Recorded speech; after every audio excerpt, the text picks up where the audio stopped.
Hello, everyone, and welcome to Escape the Sun, a dread game for charity.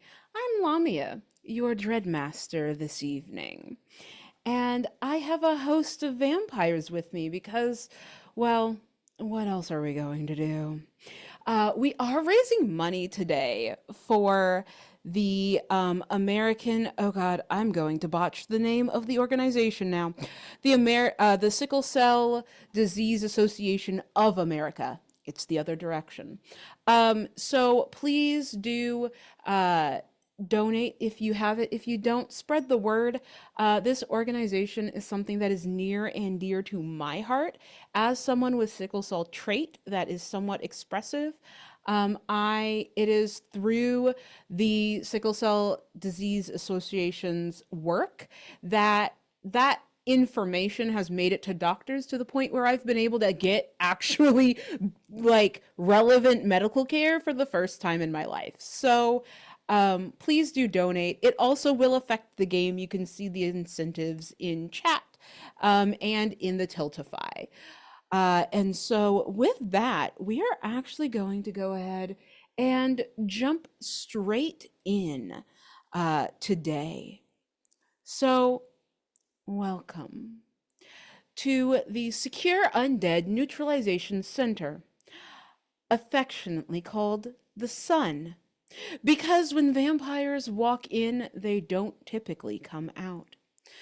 But this cavernous and multi-purpose facility is full of BDU mirror masked clad guards as well as white jacketed scientists and doctors and your occasional staff running around.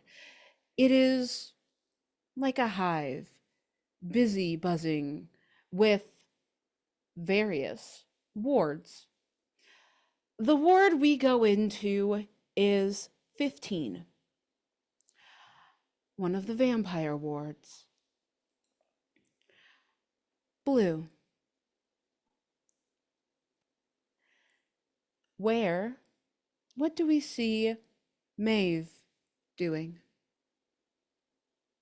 Mm, I feel like May would probably be fuming, pacing this room. I think Maeve has attempted to bite people way too many times, so they have one of those like kind of like leather masks on with like a little arch where the mouth is and like lines like this muzzle. And their hands are probably cuffed behind their back at this time, and they're just kind of pacing the room. We see Maeve like press their forehead against the door to their cell and just glaring outside at anybody who passes by. Maeve is like about like 5'10" or so, has like red locks, and like the rest of them are like black. They're very thick. They're a hefty gal. They're 240 pounds, very like muscular, kind of fat vibes. They have like this crescent shaped scar under their right eye. Um, and just like a big shit eating grin usually, except not now, not with the muzzle on. And yeah, Maeve is kind of just staring out to this cell, gets tired of it, begins pacing again, goes back, thumps their forehead on the door, staring out again. And as you stare out of the seemingly glass, but you by this point know this, they caught on to your tricks. These hunters, they are actually competent at their job, and this hermetically sealed chamber, mist or regular form, keeps you at bay, and you know that this glass, if you try to do more than rest your head on it, is infused with gold. And you look out and you just see white walls and a cell across from you. Hamnah, what does Maeve see? Maeve sees Huda, a tall, lithe vampire with light brown skin sitting down in a corner of the cell against the wall. Their shoulder length, curly brown hair that sits like a mane on their head is currently covering her eyes. But as she moves her head to look up at Maeve, or at least in Maeve's direction, you can see that their eyes are a vividly unnatural teal color. And Maeve sees that Huda is wearing these very dirty and at this point tattered brown corduroy pants, a brown leather belt.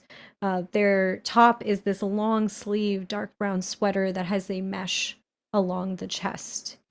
And her shoes are these brown Oxfords. Everything is covered in dirt and grime, but as Huda looks up at Maeve, the mesh along her chest, you can see that once where there was just light brown skin, there blinks extra eyes, one after the other, the same unnatural teal color as the eyes inside Huda's skull. And with some of those extra eyes, you're able to see somewhat cat a corner. Satine, what does Huda's eyes come upon? I think Huda sees a figure lying on the ground, never towards them, always towards the wall. A very lanky, long, like all their body is covered in a fake facility like of I'm trying to think of like a wrap or something around their body. They have been covered head to toe with a wrap to facilitate a fake skin. The only thing that is peeking out is the back of their free locks laying on the side, almost kind of like they're sleeping. But if you turn the camera around a little bit, you see their eyes are jet black, constantly looking towards the wall, almost lizard, a long mouth, jaws extended, snapping now and then, and they're just looking towards the wall. I'm thinking that they're Mm-hmm. wearing like a strap, like a straight jacket, Mm-hmm. covered completely on their stuff, on them. So they're constantly looking at the wall, never looking back, never looking at Honda. They have never looked at them since they came here. Mm. The wall you look at, normally you can hear someone else, but we had a pre-game donation and a player that couldn't make it. So um your first mild issue is that one of the people you've been planning with was actually taken out of their cell this morning or night, or you don't know what time of day it is. But it's just the three of you now in this corridor.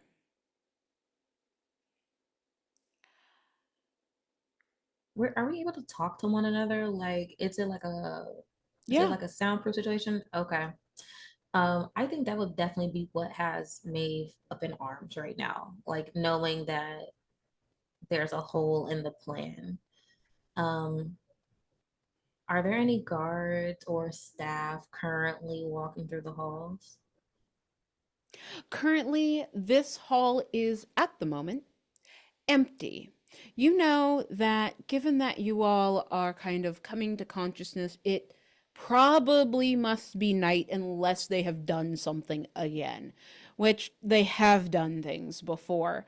Um, but for the moment, mm, there's you see each other, but presently everything is sealed. No one is here. Okay. Hmm. Huda moving from her sitting position starts to crawl on their hands and knees towards the bars of the cell. It is this very unnatural looking movement as the long, skinny limbs of Huda move along the ground, creating a scraping sound as their fingernails dig into the concrete of the cell. But when they reach the bars of the cell, they reach up with one hand and then the other to grab it. And she looks over first at Maeve, then at Remy, then at the empty cell, and then back at the remaining companions and says, losing one of our companions, it has made the future far more uncertain than it already was. I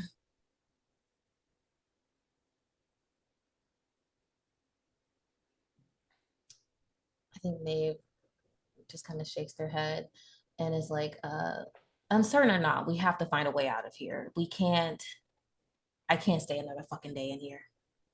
What are we gonna do? Remy, wake up. Are you sleeping in there? Remy just says, this is a mistake. It wasn't before, when there was more of us. Odds were on our side. We had numbers, and now our numbers are dwindling. If we are to act, it must be before we lose another.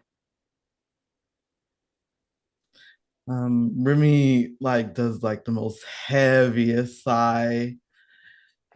And is there, you said there's no one here, like Correct. At present, currently? you all seem to be alone, or at least as lone as you can be. There are always cameras.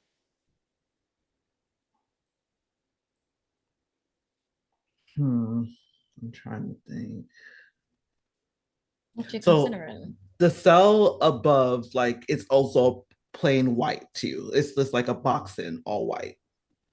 It is a box that is all white, very sterile, metal beds, and there is the front is a pane of incredibly thick glass infused with golds and silvers as a fun little catch-all, because as you all have been here for some time, some of you have been taken for appointments.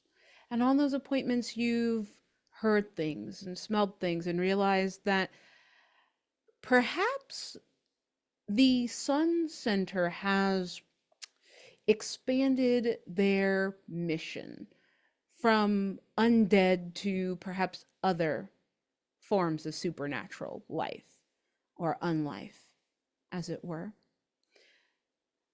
So, yes, but it's very barren. There is no water, there is no toilet, there is no sink. You all have no needs for those things in their minds, so why take the risk? Especially when shape-shifting, mist, bats, bugs.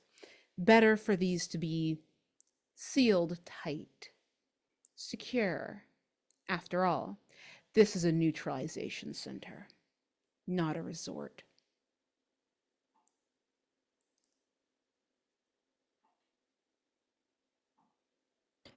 I say we continue with the plan. Just as it was. Okay, we can. Yeah, I mean, we can make it work. This is fine. We can absolutely figure this shit out. And they just kind of continue pacing and feel around, feeling like the weight of the cuffs on their wrist right now. With like, what type of cuffs do you think these are? Do you think I would maybe be able to like dislocate a wrist and try to like, you know what I mean? wrench my hand out of them, or I would love for you to make a block drop, yes. let's do it. Can we do Bluu? Yeah. Easy enough. The cuffs are slightly dug, like there's inner prongs dug in, but what do you care? Yeah, a little bit of pain is nothing in the face of like being restrained and staying here. So I think Maeve just you all just kind of hear just this crunching, honestly, of them moving. They're just forcing their wrist out. It gets a little wet. You may hear like bits of flesh like dropping to the floor with like it being dug into their wrist, but eventually you just hear them like, "Huh, fuck," and kind of shake the wrist. And as it's mending back together, I think it's a slow process though, for sure, just having been in this facility for a while. So they'll just kind of hold it to their chest while it does its thing. At While that point, Maeve, oh, at that point, you hear distant but familiar sound of boots on concrete and a cart being rolled closer and closer to your direction. But you still have some time.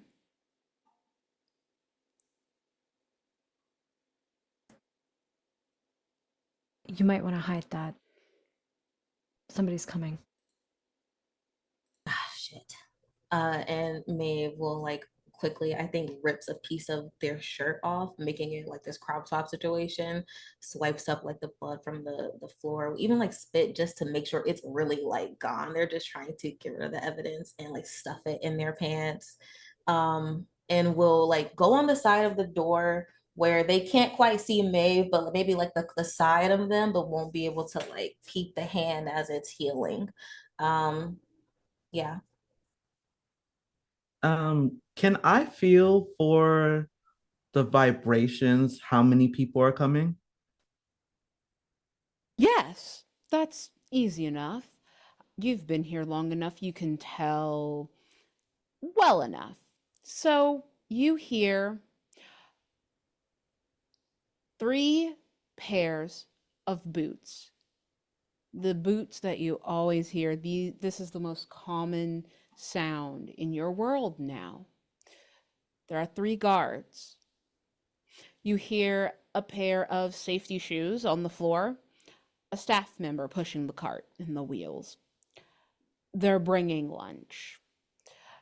And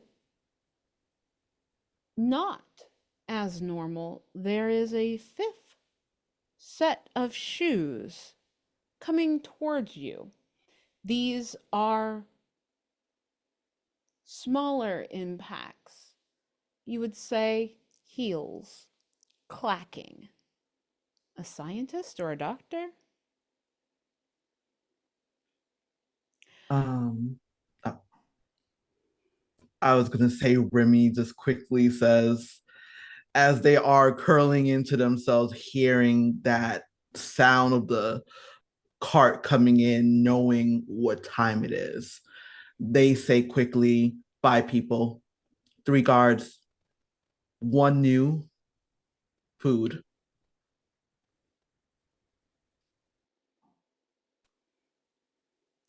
And And Huda at that will get up, like pull themselves up using the bars, and will press her face like through it as much as she can to get a view of this party that is approaching. you don't go far with the glass, but you can angle yourself a bit. And so you are the first to see as they round the corner. And the first thing you see are 2 guards, mirrored masks. As always, you can't see any faces. Boots with heavy falls, walking in unison. Weapons holstered, but hands hovering always at the ready. another guard behind, and the staff worker that you all are used to seeing, but this is a little bit more security than normal. And there's a person, a blonde woman in a white coat wearing heels, clacking her way along with the rest, the final guard behind the woman and the staff member bringing up the rear with a bigger, heavier duty rifle just in case. The staff member, usually at least somewhat kind, it doesn't say anything to you today, not even a peep. Simply slides a bag full of crimson liquid first into your cell, Huda, then around into Remy's cell. It plops next to your head. And finally into Maeve's. And the troop continues forward, back out of your corridor. Not even stopping, with the exception of you do notice that as they go around, the woman in the white jacket does look at each of you and has a leather folder that she seems to be scribbling something in, but does not stop, continues to scribble, and they leave. The sound of their boots and their shoes and their heels and the wheels of the cart growing distant again, just as quickly and efficiently as they came. Huda, your blood bag is different today. Different It how? seems as though there is something inside of it. At first, Huda is drawn to the blood bag because she is ravenous. I mean, hunters don't exactly keep us well fed down here, and so for a moment that instinctual hunger takes over and they forget about everything else and they rip open this blood bag, and then that is when they notice that there's something in it. Yeah. You start to drink down, and there is something smooth, thin, and kind of hard in it. And as you drink down, it seems as though someone has put a key card in your blood bag. I think in the ferocity with which Huda is drinking her blood bag, the key card actually ends up in her mouth, and that is when she truly, really and truly notices it, is when their fangs bite down on this plastic card, and they hold it up, looking like an animal with prey in its mouth, and they have a slightly perplexed expression on their face as they look up at Maeve and at Remy's back, who still hasn't turned around. And, like, with the key card in her mouth, just says, "What the hell is this?" It has a slightly, because you've bitten into it, there's a slightly metallic-y taste to it as well that is off-putting, to say the least. I also need you to do me a favor and pick a card. Oh my god, okay. We have a tarot pull. Ooh, I like the red looking card that's slightly peeking behind the white one. If Red that helps. slightly behind the white one. This one? Yes. Yes. Okay.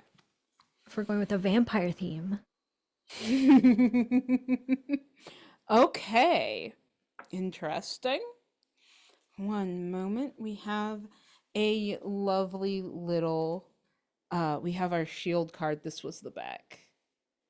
Because I have our tarot pulls are from a non-standard deck of the Alleyman's Tarot, and so they are fun because you'll get random and very weird things.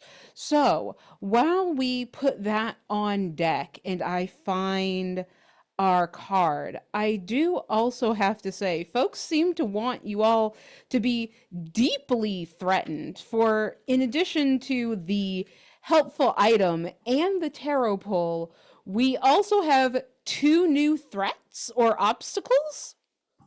Um, so uh Huda, you had bitten into this card. Uh Everyone else, you see the card that is being held up. Do we smell the metal that seems to have like been pierced? Is that, or is it Not affecting through the Huda at walls, all? no. Okay. But the buggy and like the guards and the lady in the white coat, have they cleared the area then? Oh yes, they are gone. They paid you very little mind. The most attention that was paid was the woman in white and just the smallest, slightest apologetic look from the staff member delivering the food who usually um is either allowed to come alone or only has one guard, and that guard also tends to just like stand outside and let them chat with you for a hot second while they deliver the food. But not today. Something seems different today. So they are Hmm. they dropped your meals and kept on moving. The woman in white took a few notes and that was it. I think Maeve is like looking at Huda with the card dangling between their lips and is like, how the fuck? It doesn't even matter. Use it. Use it now. Can you reach the outside of your door? Huda pulls the card out of her mouth and rushes up to the glass and, like, with it in the palm of their hand, like, holds it up to the glass. It is smattered with blood because it was in the blood bag. And there is this feral smile on Huda's face. And they say, Remy, you're going to want to turn around for this.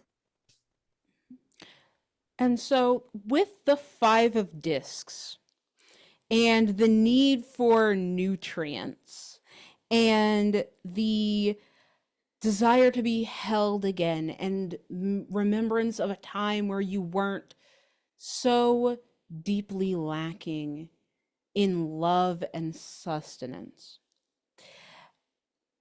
This card reminds you that you are not left out fully in the cold. And so at some time during this game, Hamnah, you can avoid a block drop. Oh my god, awesome. Okay, thank you for the donation, whoever gave that. That's pretty fucking dope. Nice. Mm-hmm. Does Remy turn around? Finally. Oh, that is a very, they are so singularly like, please, for the love of God, look at me. Um, well, is the you said the blood bag is by their head, right? Yes, it is. So they haven't moved at all, even when that was tossed into their cell, and even when Hamda was like hearing, like, I hear the eating, like the slurping and all that stuff of the blood, still didn't move. But when Huda says, look at me, they reach for the blood bag in back of them, stuff it down, like they don't even bite into it, just allocates their jaw wide open and just puts it in. No, like you hear like a gulping sound as it goes down, and the sound of something bursting inside of them. And they slowly You ate the whole bag? the whole bag. Please drop me 2 blocks. You just ate plastic. Yeah. You ate what you hope is plastic. Oh, that's true. Oh god. Oh god. Oh That's no. terrifying. Okay. Could I get the purple? Purple. Mm-hmm. Okay. And One. the red.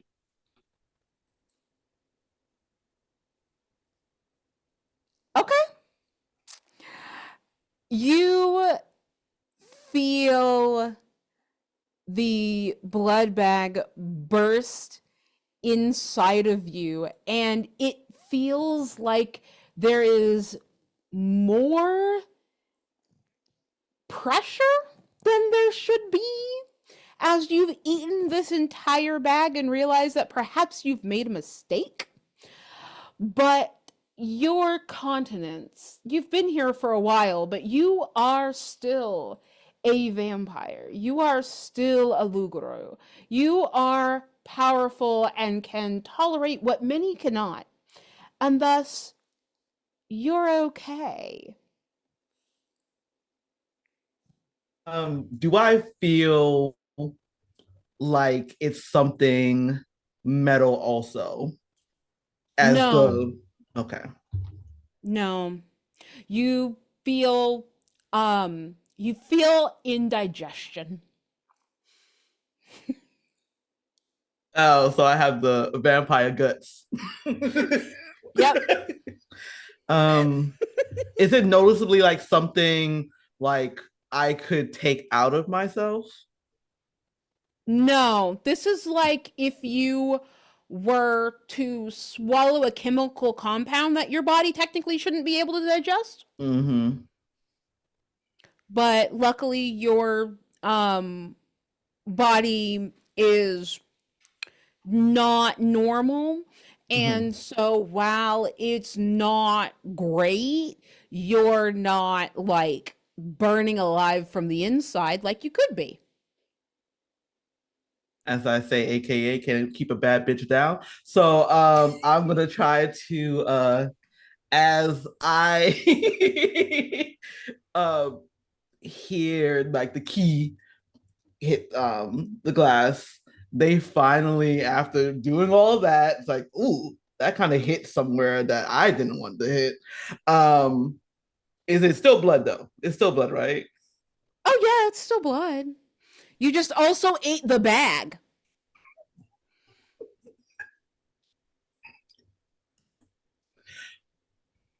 It'll come out someday. So I think the blood is rushing to their veins now, and they feel like a second wind.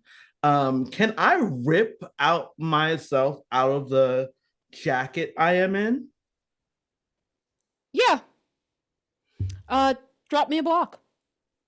All right. Red.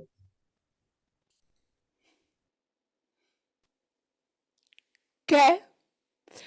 You rip out. It's not. You can tell this jacket was more for when you were not conscious. It is not. It's not designed to keep you in it. It was more designed to just keep you nice and tidy while they transported you. It's clear that like you could have taken this off at any point.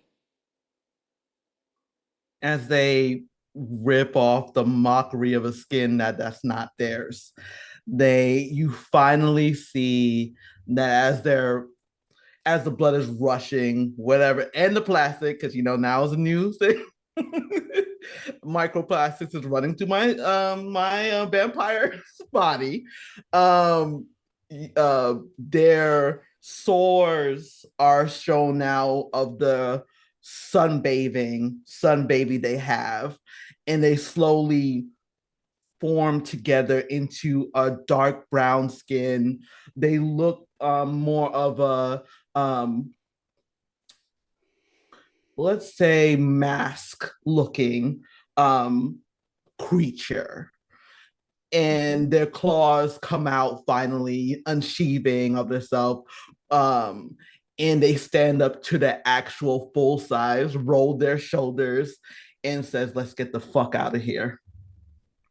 That's what I've been waiting for. And Name Huda now pals. and Huda now standing at their full 6'5" height, will go towards the whatever like flap or opening exists for them to give us food, and will reach out with her hand to try and put the key card into a slot. Drop me 2 blocks. Okay. I will do just give me a green and a red.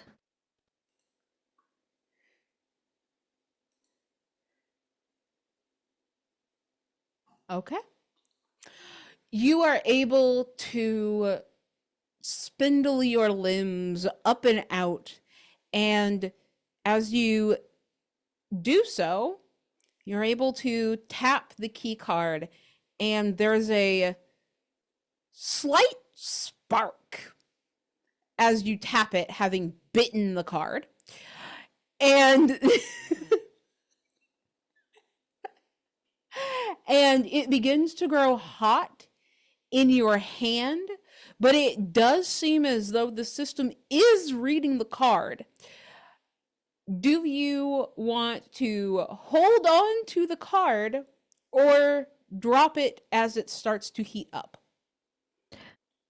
Huda feels the heat rising in their hand, and they don't drop it. Instead, they rush to Remy's cell and then to Maeve's to try and let them out as well. Okay. So you hold it up, it reads yours, and the glass starts to slide up. You're able to pull your arm out, and then you start going over to the other cells. Whose do you go to first? Huda will go to Remy's first. You hold the key card up as it gets hotter, and the door starts to slide up and gets about a foot off of the ground before the card bursts into flames.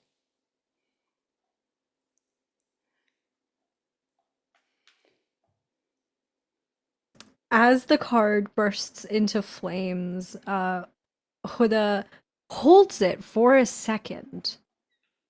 Being used to playing with pyrotechnics, with fire, quite literally, it is not necessarily an unwelcome sensation, though the explosion is, I think, more than the fire itself.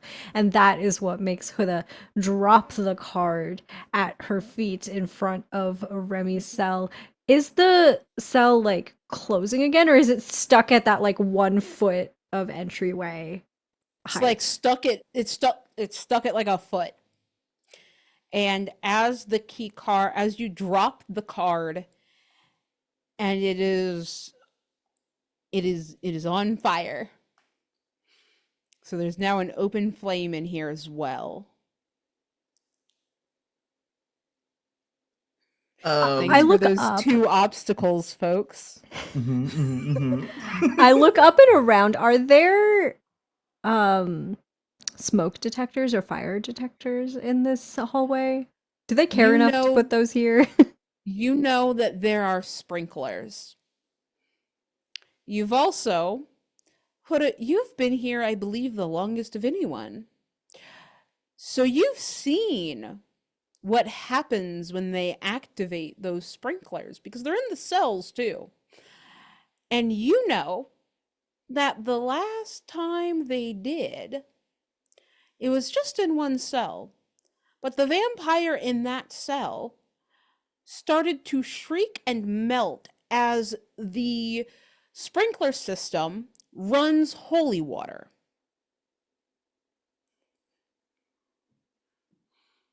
The We should fire really is put that starting out. to spread. Yep, we should really put that out before it activates. Trust me, we do not want those to get up.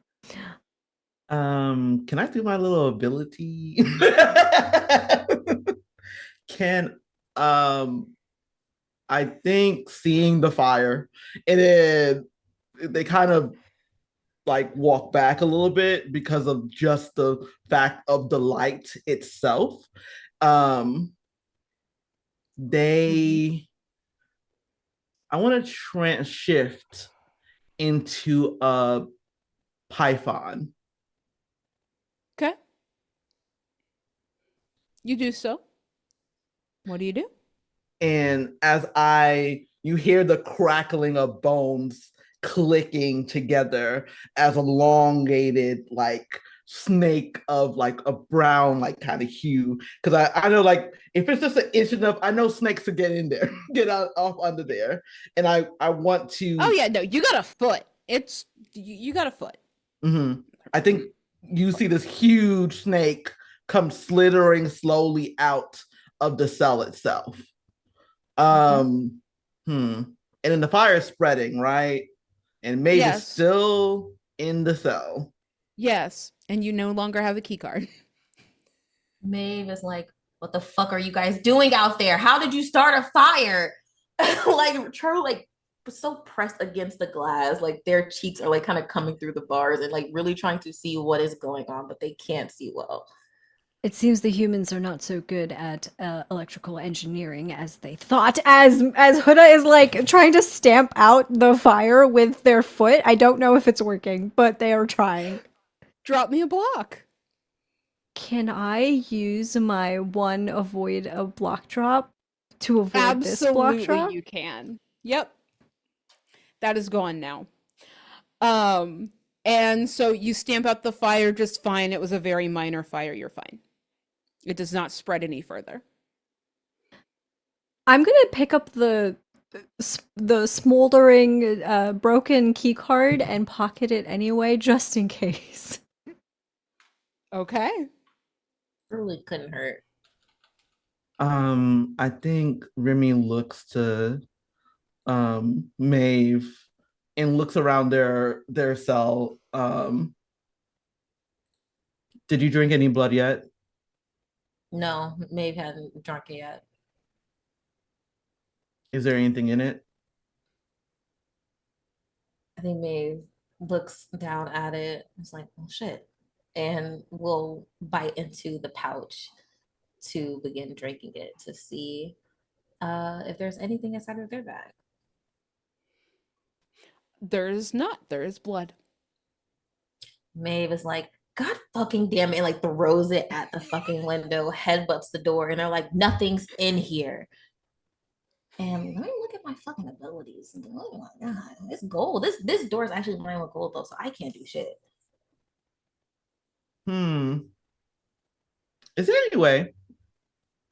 If we're doing it at the same time, because they are like they have blood in their system, can I try to it's a slide in kind of situation with the door, or is it like it's a Slide up. rise? Yeah. Is there any way that I could put my fingers underneath the door and push it up? I'm going to tell you Mm-hmm. that you can absolutely make me 2 drops. Because I almost made it 3, because that's a lot. I thought you were gonna make it 3, and honestly, that would have been valid because, like, yeah, it's hard. It's 3 hard. blocks. 3 blocks. Okay. Yeah. Let's see. Come Give me on, the- Remy, You got don't this. let this kill you. Don't let this kill. This place already killed me. All right. We had purple. That was 1. Okay. Green. Green is 2. And another purple. The other purple. Okay. You are able to shift yourself back into having fingers, but you're able to make them incredibly thin but incredibly strong. And so the almost infinitesimal distance of where this glass slides into place, you're able to worm your way through and start to lift. And so the glass screeches as you push it up against its normal track and against all of the locking mechanisms in place. And you're able to get the glass up enough for Maeve to exit as sirens begin to sound. I was like, why? But no, yeah, that checks out.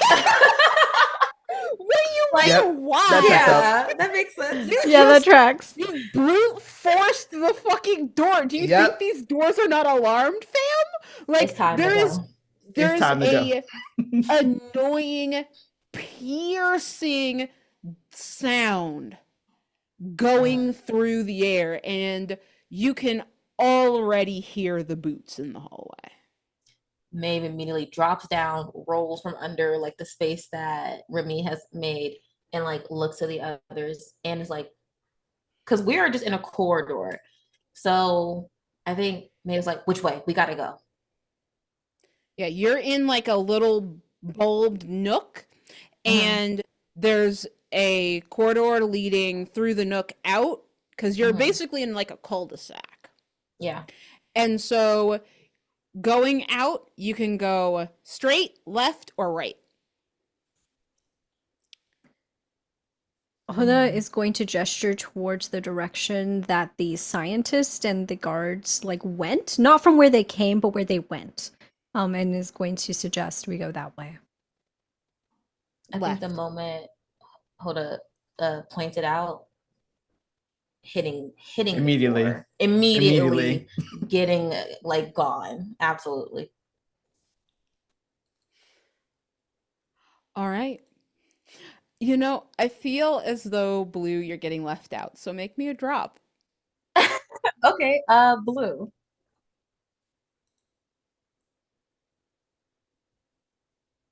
Okay. Fine. You all make it down this hallway, and as you are going, you hear from behind you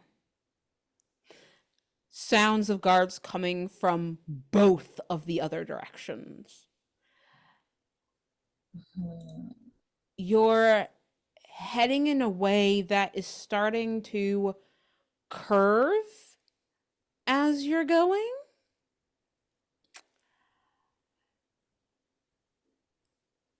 I have a question. Mhm. Is are the helmets that the guards wear, that mirror, is it made from silver? You don't know.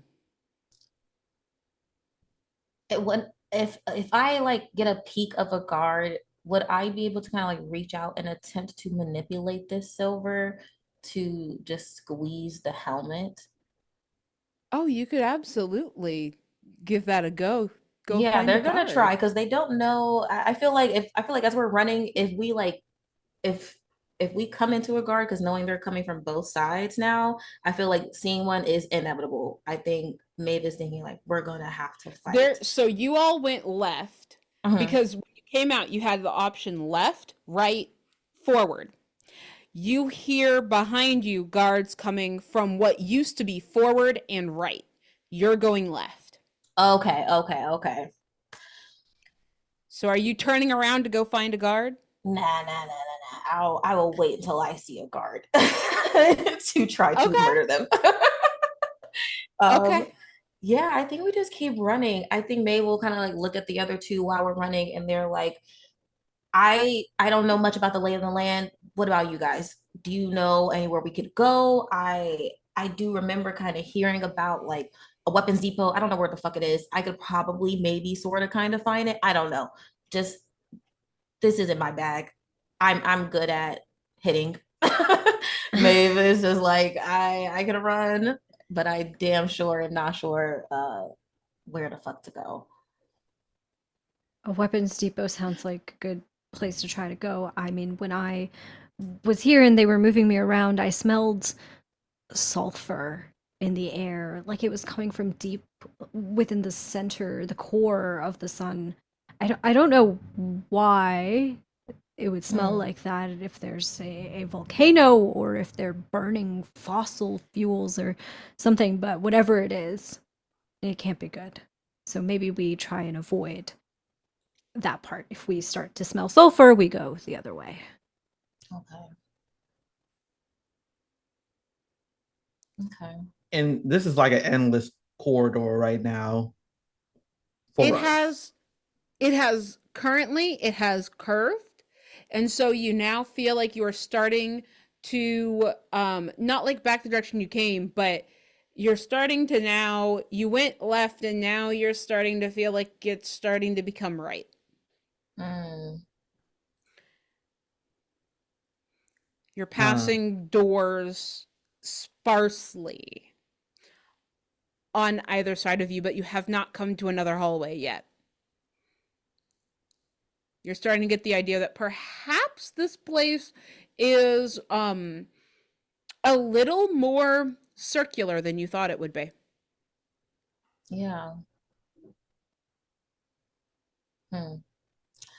Along the way, um, if the cameras are made of silver, I would like to destroy them. Just try to like if they're even if it's maybe like a outer ring on the lens, I try to like squeeze it just to cut off where they are able to see us at, if that's possible. Okay. Drop me a block. Old Faithful Blue.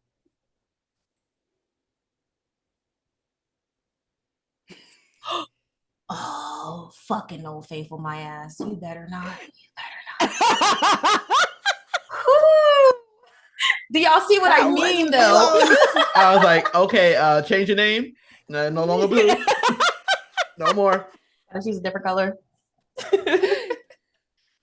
You are able to crunch the little rings, shattering the lenses of cameras as Mhm. you go. Mind you, this is leaving a trail of the direction you are headed. That's fair. Me Blue realizes that. Maeve, I don't think would think that far ahead, honestly. So you crunch them, and as this corridor continues to curve, you all start to smell sulfur, and you come to a hallway. You now can continue forward, or you can go left. The lighting has changed slightly. Instead of being bright, hospital, god awful fluorescent, it now is a warmer yellow glow. Which I don't direction would think you like to go? I don't think we should go forward. As Huda's nose sniffs the air, they can taste the sulfur on their tongue just like that first time. You taste something else. The sulfur is mixed with a cocktail of like blood vapor? Not just human, though, and not just vampiric. And I think she's in the middle of her sentence saying that we shouldn't go that way when she realizes what the taste is. And they stop, like cutting themselves off mid sentence. And they say, "Do you taste that? It's it's blood, but it's not human or vampire. Well, it is, but it's also not. What is that?" They may have like still running, but kind of slows down to just like a very like relaxed like jog, and they kind of sniff at the air to try to pick up what Huda is explaining. Are they able to pick up the same scent? You are. No clue what the fuck that is. But I'm also There are boots coming from the left and in front of you. If there are others here, maybe they could help us. hmm, And you say the left, is it from the sulfur room or from the sun kind of like beaming area lights? The, so there's no sunbeaming area. There's a warm glow in this area generally, a more yellow light of a glow, and um, the sulfuric um, blood scent seems to be like you have entered that area. You don't know which direction would end it or draw you deeper into that smell at this point. You do not know. You do know there are boots coming towards you from both directions, though. do we know what this light is? Like, is it like artificial sunlight or something? I think. It's not burning you. It seems just like better lighting. Okay. Are there any vents in the area? Vents? Yeah. Yeah. I These aren't think. cells. There's normal trappings. So yeah, there's like a big vent grate and lighting above you and everything. And then there's the continue going with the curve or go Mhm. off to the left. You're at a fork. At a crossroads, as it were.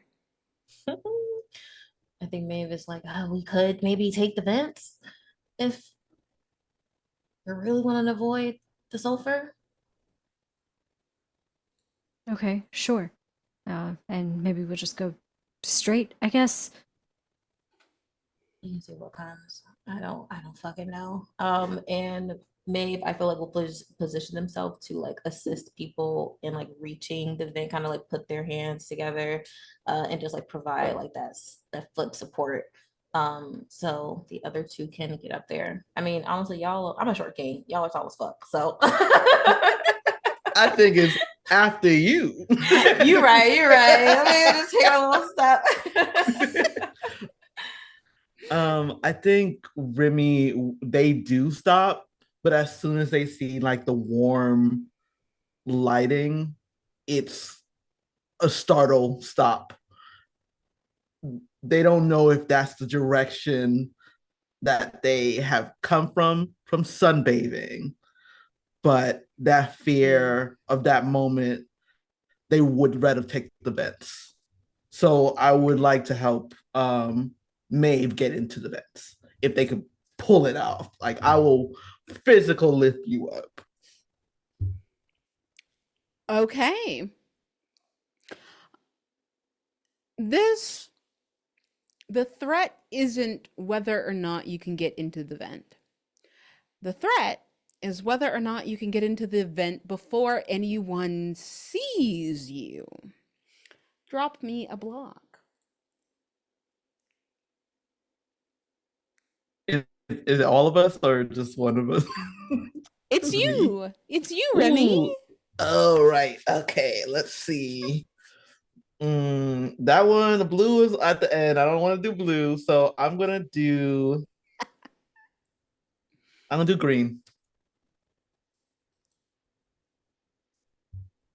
Okay. You were able to get Maeve up into the vent. The boots are getting closer. They are not here yet, but they are approaching. What are the rest of you doing? Maeve, you're in the vents. I'm reaching a hand out to help whoever might need a hand with getting in it. They Remy turns to Huda and get up there. What about you? I'll be Fine. Get up there. Okay. And Huda will take Maeve's hand and pull herself up into the vent. Mhm. All right, into the vent you go. And I'm assuming, Remy, do you follow them? Yes. All right. Does anyone replace the vent grate? Absolutely. I feel like they may have like the like little bolts screwed in. They just kind of snap a finger and like you see all four of the bolts like screw itself back up into like the vent to reinforce it. And yeah. All right. It's a good thing you You're can now do that because I had no way of doing it. So you're Okay, now I in keep the the vent. You are now in the vents. They are large. It is clear that the sun center is a massive operation. These vents are wide and well kept. They are clean. In fact, the kind of cleanliness you don't often come across in a vent because air, it just has dust and particles and things in it.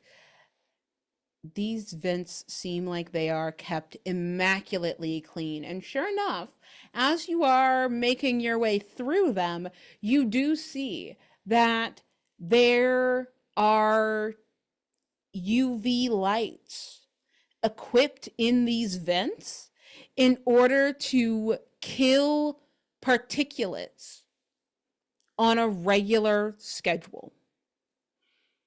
They're off.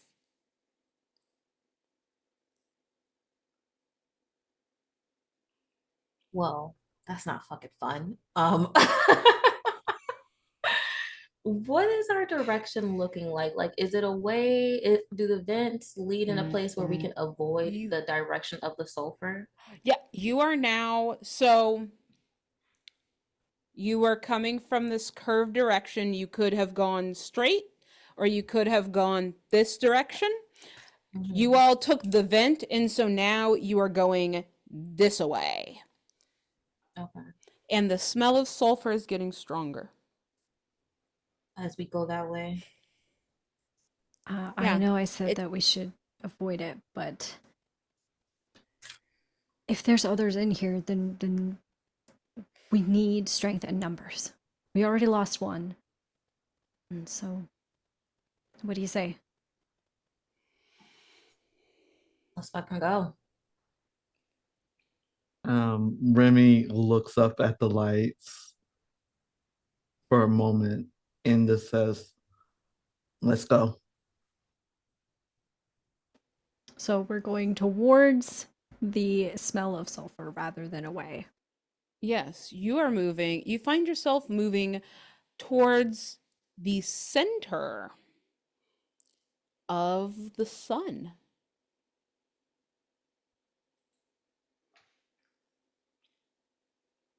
When we get to a area in the vents where it seems like we are like directly over the core air, like core part of the sun, Huda will look down through the grating of a vent to see what's going on down there.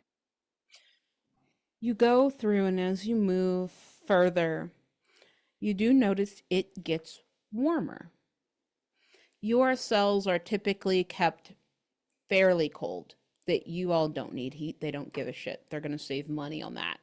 So your cells are fairly cool. But this, what started off feeling like just kind of a normal warmth and heat from what you all would remember as like a home. Now it's starting to feel hot. Like walking out into a summer day. A dry heat, but that taste, bloody, sulfury taste, gets thicker as you go. And as you look out, moving through the center, there wasn't a lot to see at first. At first, there wasn't really any grates and then you maybe saw one, and it was just another corridor, and you maybe paused for a moment because you could see the manhunt going on underway, the lockdown happening, doors sliding shut and clicking into place, being secured with bolts by these mooks.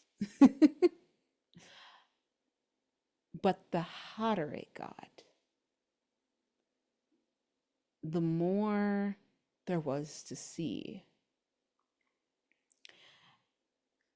And where this vent ends, you find yourselves looking out of a large, almost manhole type of grate into a room that is blazing hot with a deep yellow orange glow and a smoky misty fog of blood and sulfur that would normally choke a human, but you all can tolerate it.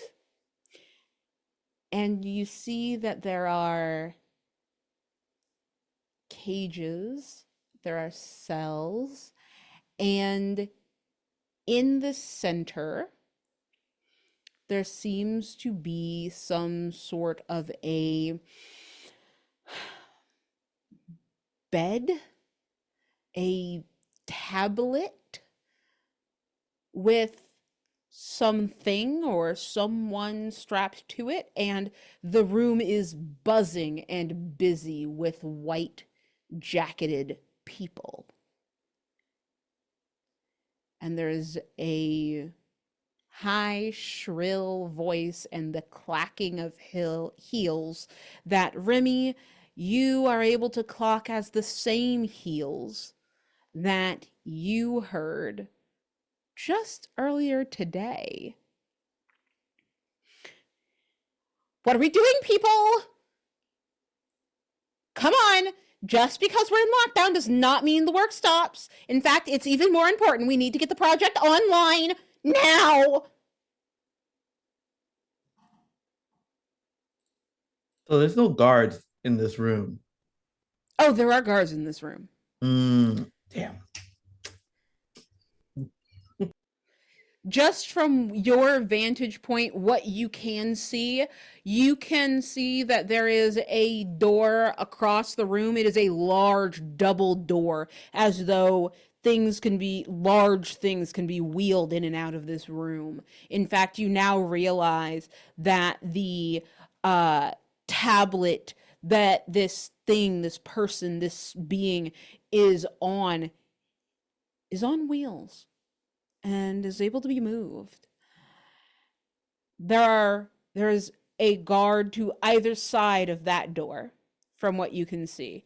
There is a catwalk circularly around the room and then going through the room in 4 directions, and you see that there seem to be a couple of guards that you can see up there out of the way of the scientists. You cannot see any others. You don't know if there are more in this room. Does Huda recognize the person that is strapped down on the table?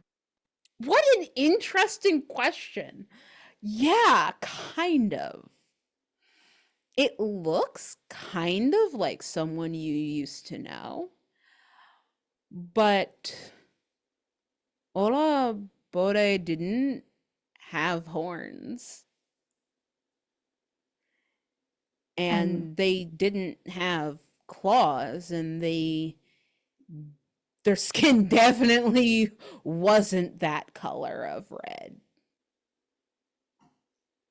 But the face strikes a memory in you. A fond one of someone you used to know and love very dearly. What memory comes up? It's a very simple memory, nothing elaborate, but one that Huda holds very near and dear to her heart. It is a memory of Ola coming home one morning with breakfast, and Huda was still groggy, still in bed, not quite having woken up yet, and was surprised to find him up and about and with this food, and it was the perfect way to start a day. The first thing that they see as they open their eyes is this beautiful, beautiful person in front of them. And that image of Ola smiling, takeout bag in hand, with the sun streaming in from the windows behind them, contrasted with this that Huda sees. She is gripping onto the grate tightly, far too tightly, and I think both Remy and Maeve, you can tell that something isn't quite right as they almost crush the metal underneath their hands, looking down at it. Sure enough, Remy, Maeve, you start to hear the sound of metal creaking as Huda grabs on to this grate. What do you do, if anything, as the sound starts to emanate? Remy immediately sees like the body language just change and puts a hand over their eyes and says, "We will kill them. We need to don't drop the vent. Come back into the vent." And there is a ragged breathing. When did Huda doesn't need to breathe, and yet still there is this ragged breathing, their chest heaving, their eyes wide, the teal of their eyes almost glinting with ice as they look down, and they see your hand move in front of her face, and she looks up at you, and it's like she's looking past you and through you, like she's looking at something that's not there. She says, "We cannot leave without them." And Remy says, "We will not, but I'm sorry that you had to find out the truth." The truth. You say that like you knew. And now Huda's eyes are focused, laser focused on you, Remy. Um uh damn. Am I seeing that they're putting people in, like, is grafting the body together? That could be what's happening. You don't know, you're not up close, but there's weird shit going on in here for sure. Mm-hmm. Remy, this like does a heavy sigh, but like it's like a feeling of just finally saying what they have seen, knowing that even if we escape, they are doing this to others. And they look at you and say, they're grafting bodies together of the people we have loved, the people we have wanted to escape. We thought this died. They didn't die. They're a mass down there. How long have you known this?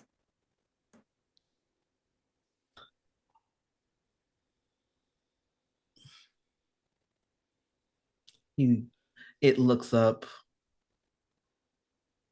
I Mm, for a while. And when you showed up and I asked about Ola, you didn't say anything. I said Why didn't nothing. you say anything? Because all of this is worthless. Worthless. How can you say that? And they look down through the grate. This is our end. No.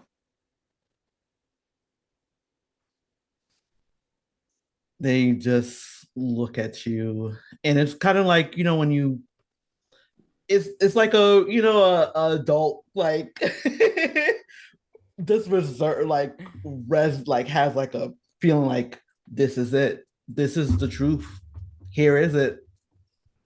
I'm laying down there because I know what's gonna happen to all of us. What's the point? We can get out, but they're gonna bring more. I looked up to you. I wanted to be like you. Maeve, did you know? Would Maeve have known about this at all? I don't think Would Maeve would you? have known. I don't think Maeve would have known. Remy doesn't say Um, nothing. right. Like, I don't think Maeve would have known. I think Maeve has been having an expression of manic ecstasy on their face. They weren't exactly clued into the conversation because they were staring at the guards and imagining the ways in which they will kill them, every single last one of them, or they were to be killed, and that is the way of the world. Um, and I think when she hears her name, she like looks back, and much like how cat's eyes kind of reflect that light, you all see that with Maeve in their hazel and brown eyes. And I'll say, no, but And as you say no, but you do get a vague memory of something that you heard when you were being wheeled around the facility once, where you had heard the guards talking about something happening in their locker room and some other topics, and you remember them talking about the center project.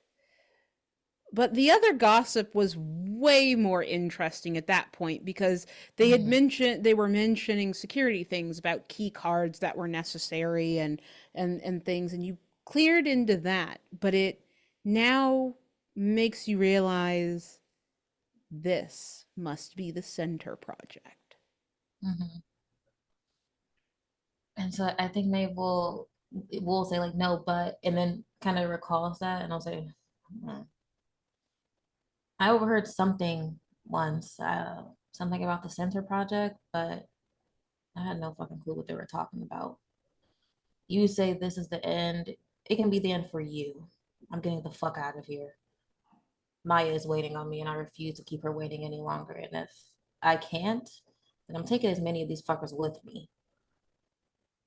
So I think May will like look back through the vent and try to see like what is at the center that is radiating so much heat. It looks like in the center there is a large hole in the ground, and there is something incredibly bright, orangey, yellowy, flowing. Are there control panels near it?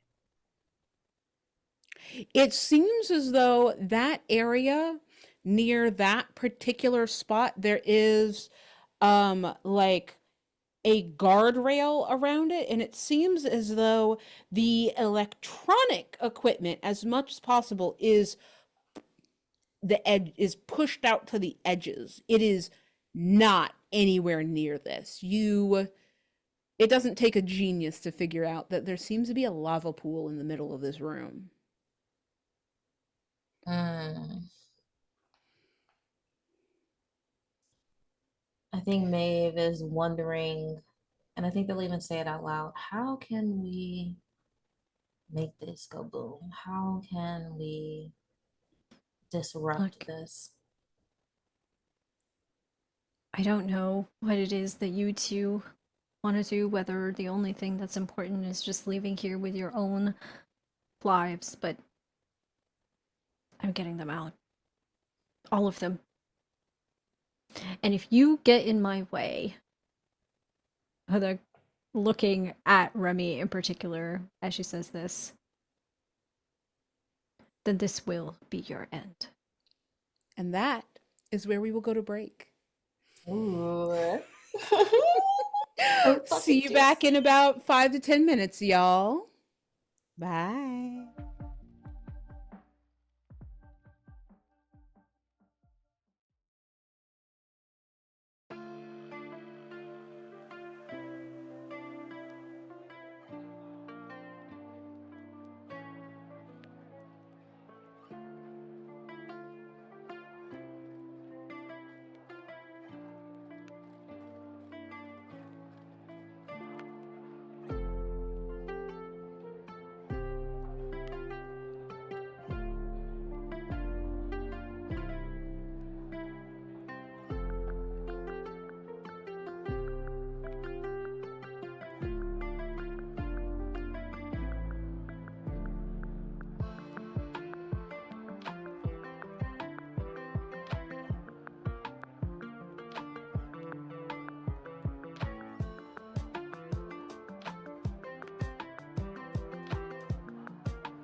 Welcome back, everybody.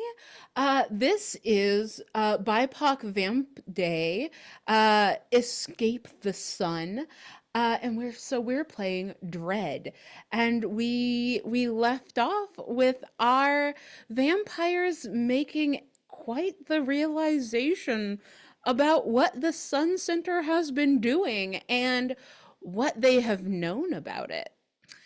So we return. Hoda, you have issued a warning to your compatriots. You all notice that the room that was abuzz in activity has gone rather quiet.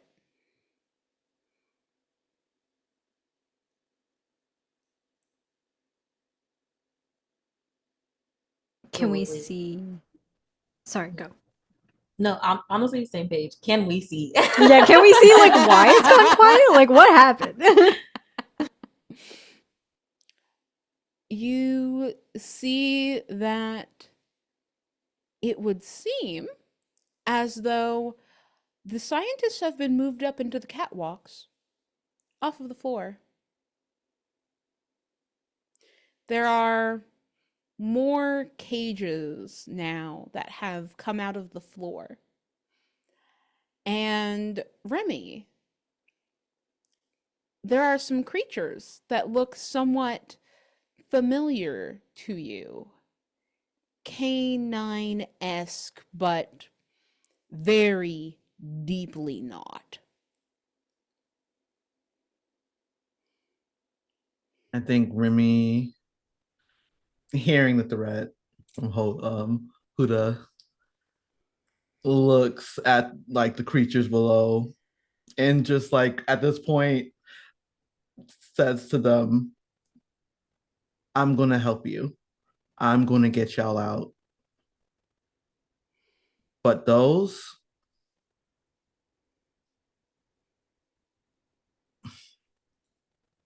are going to be a problem.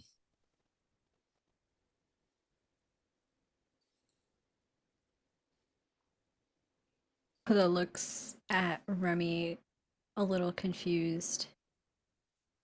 Why? Remy pretty much looks like it's a point now I need to tell you. It's a point now that hiding anything is going to be pointless. Those things, I used to ride in them. I have taste other things than human blood, our kind, maybe something different. But those things has some of our people in it. Well, then we have to get them out too. But are you still holding on to the grate?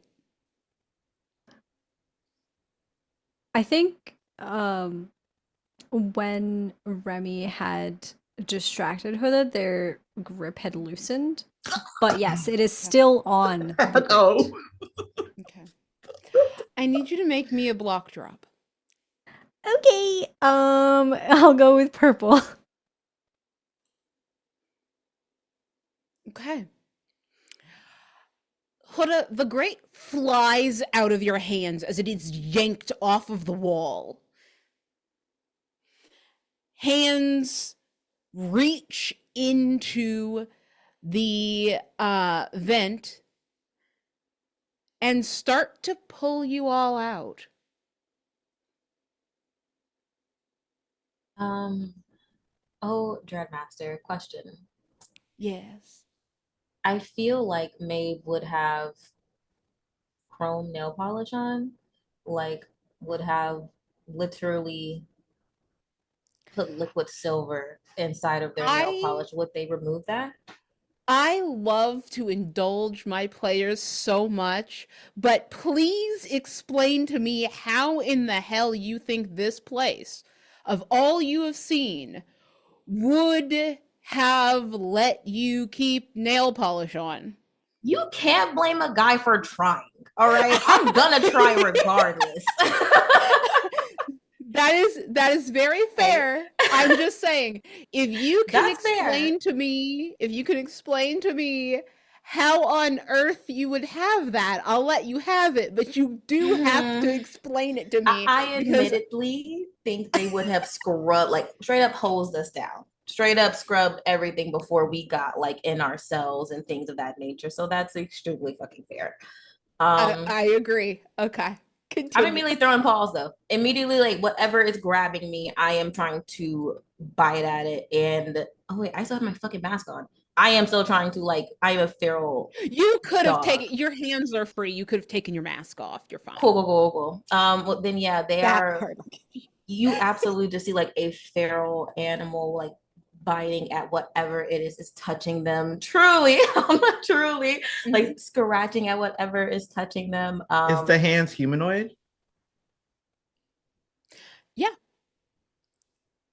They are Kevlar gloved hands of guards. So as far as you can tell, they are, yeah, human. Yeah, I'm biting some hands. Can I bite the hand that's trying to reach for me? Yeah, absolutely. Anyone that would like to try and sink their teeth into hands, go ahead and make me a drop just to make sure that you know, those gloves don't have something, I don't know, nasty in them. I think Huda's caught a little off guard, and so it like doesn't have the wherewithal to in that moment react, and so I think she's allowing herself to get pulled while the other two fight back. Okay. Blue? Color? Gosh, I can't resist. I'm gonna go blue. Can't resist. Just to be clear with everyone, knocking a block off does count as a fail, just so that everyone's aware of the rules here. Blue? Yep, heart of the blocks. Let's go. Okay. Heart of the blocks, heart of the blocks. Let's go. Remy? Blue.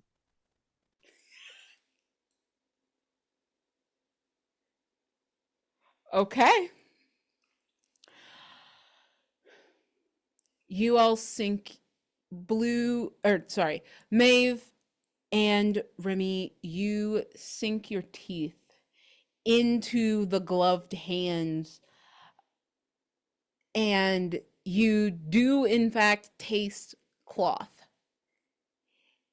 It tastes gritty and dirty, like it is old and well worn. And as you sink in and bite harder, you are able to get your fangs through the cloth into flesh enough for a release. Huda, you are dragged backwards out of this vent by a figure you can't see, but you can feel the gritty texture of fatigues as you are dragged back and then flung forward as then guns are trained upon you. And you see a guard directly in front of you. But you are now on the ground much, much closer to the tablet. Remind me again what this tablet is. That is where the body of this very the one that- familiar, right, very yes. strange looking version of Orabores. As Huda is slammed up against this wall next to or closer to the tablet with the guns of hunters trained upon her, where we see on her, just beneath her collarbones, there is light brown skin, smooth, undisturbed. An eye opens, bright teal, uncanny, and then a second, and then a third, and a smattering of eyes open as I would like to use my fortune telling abilities to see the potential futures of this situation. Ooh, I like this. I'm going to give you an option here. You can have me narrate multiple futures, or I can leave it up to chance and I can use the tarot deck. Ooh, I love chance. Give me the tarot deck. Okay. I need you to roll me a d6. Oh, okay. I will have to do that online because I did not bring dice. Let's see. I got a 5. Okay. You're going to get 5 futures, which is 5 cards. Ooh, okay. Queen of Wands is your first future.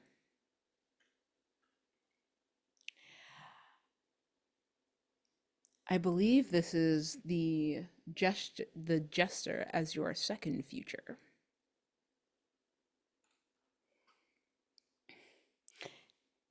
We have Cute Death Reversed as your third. We have the Eight of Pentacles as your fourth. And we have the Black Moon as your fifth. Now, the next option I give to you, Huda. You've seen the cards. I can hold them up again. If you're willing to drop a block, I will let you tell me what each of these futures mean. Ooh, yes. I would love to do that. What color would you like?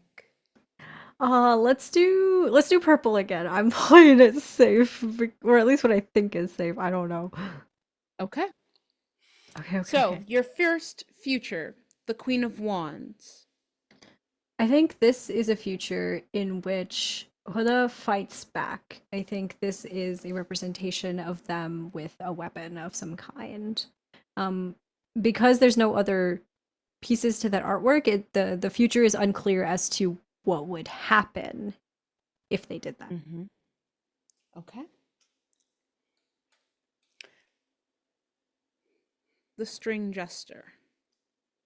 This is a future in which Huda becomes one of their monstrosities, one of their experiments. It is a defeat, a loss.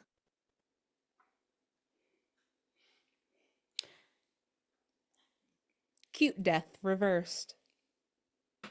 Oh, that's like a skeleton. Yeah, it's like a bunny. It's a bunny skeleton. Yeah. I think this one is there is death, but it is unclear whose and how many. Mm-hmm. I will add to this one whose, how many, and how permanent. Mm. The Eight of Pentacles. I think this is a future in which Huda comes out on top. It requires a certain level of vulnerability that they are perhaps a little nervous about, but it is one in which, however they get there, they get exactly what they want. Mm. And finally, the Black Moon. An escape. This is escaping the sun.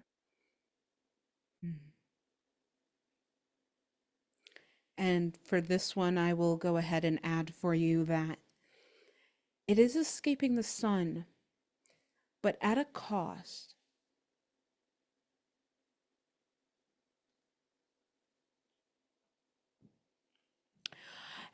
as your eyes flare open and you get these 5 possible visions, these 5 possible futures, these 5 possible partial pieces of what could be, what brings you back into the space is the shouting. They're doing something! Stand down! Get down! Remy, Maeve, what are the two of you doing?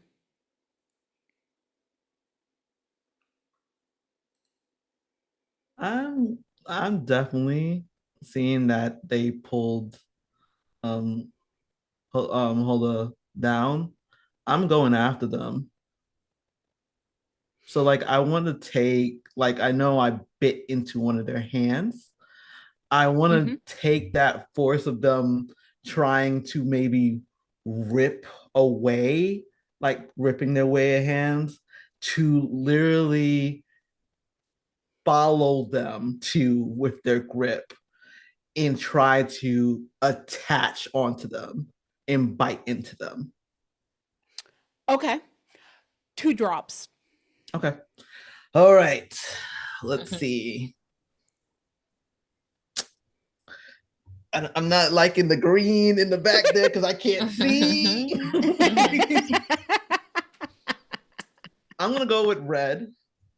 It's my first one. Red?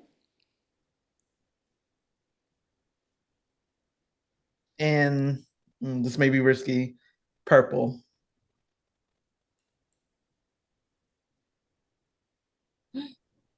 Oh.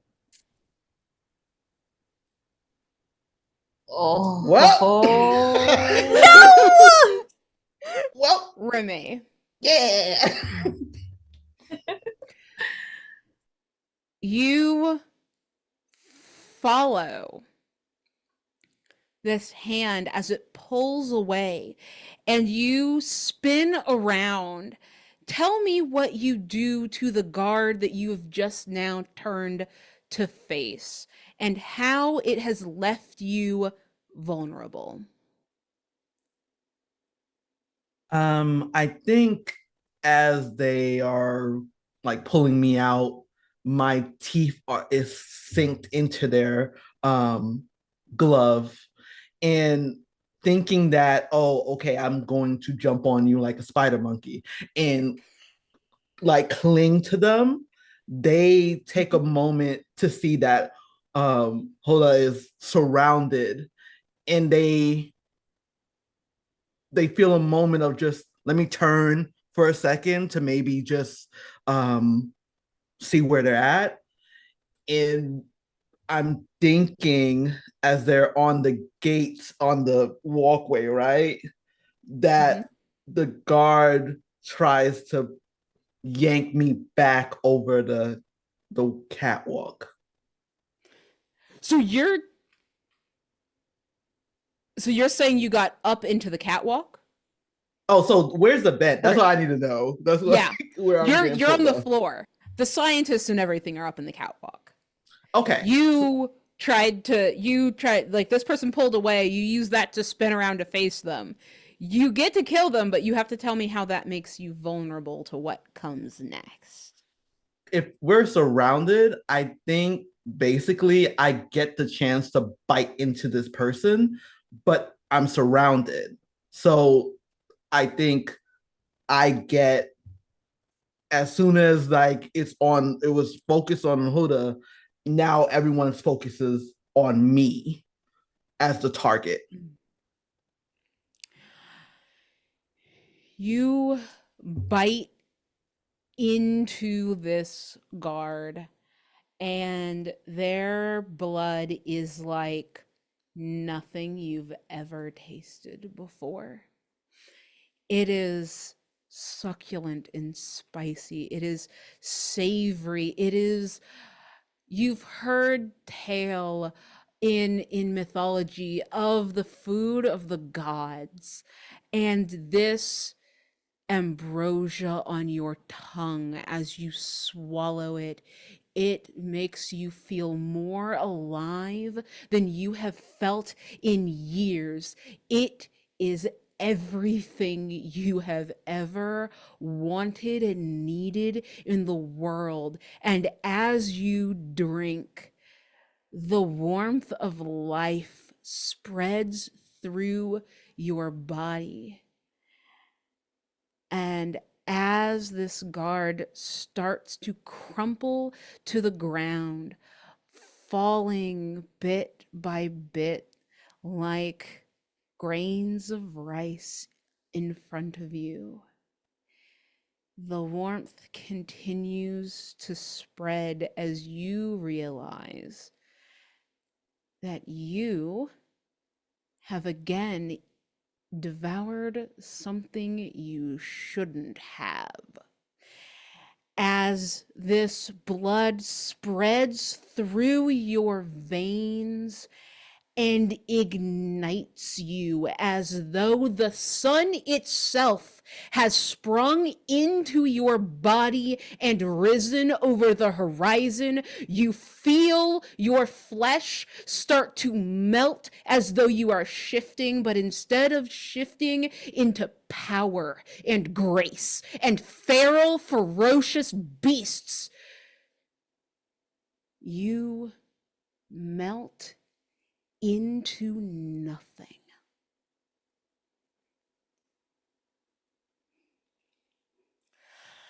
Maeve.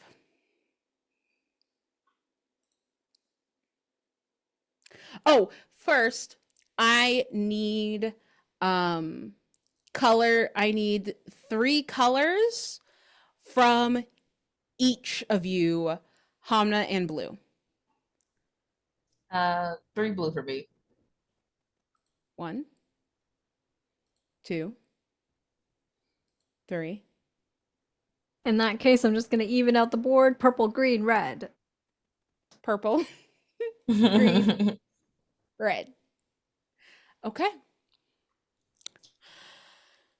Maeve. You pull, you bite into this hand through the glove and you feel flesh scrape against your teeth. What do you do next? Do I see Remy turn into a pile? Yeah, you do. I think you do. I think out of the corner of your eye, you see Remy making a stand. And as you take a moment to notice that, you notice something else. In fact, not so much you notice, but piercing into your mind is the sound of May screaming your name.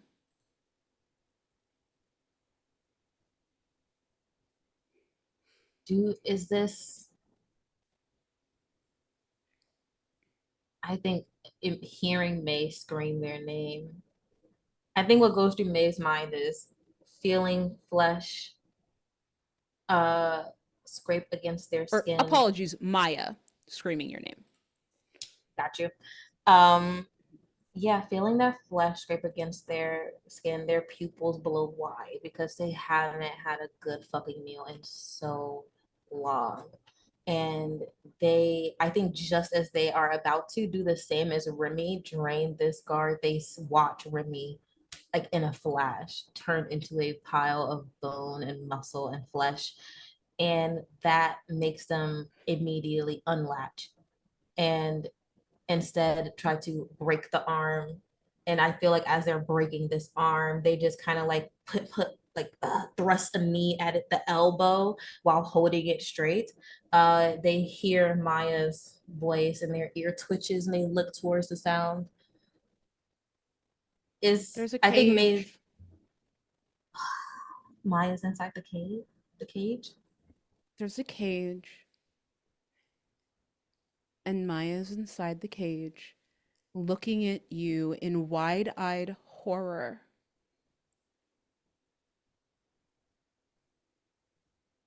There are two Maeve, guards between you and Maya.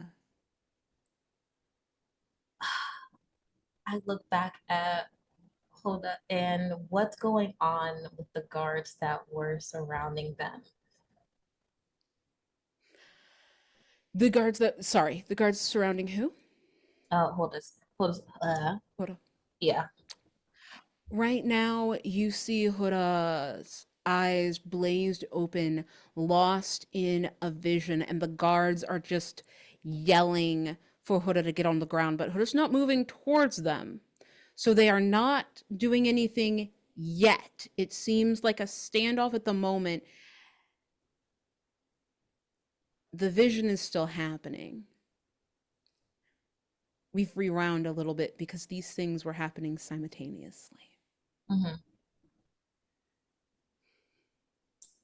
Maeve wonders if there's a way for all of us to get out at this moment.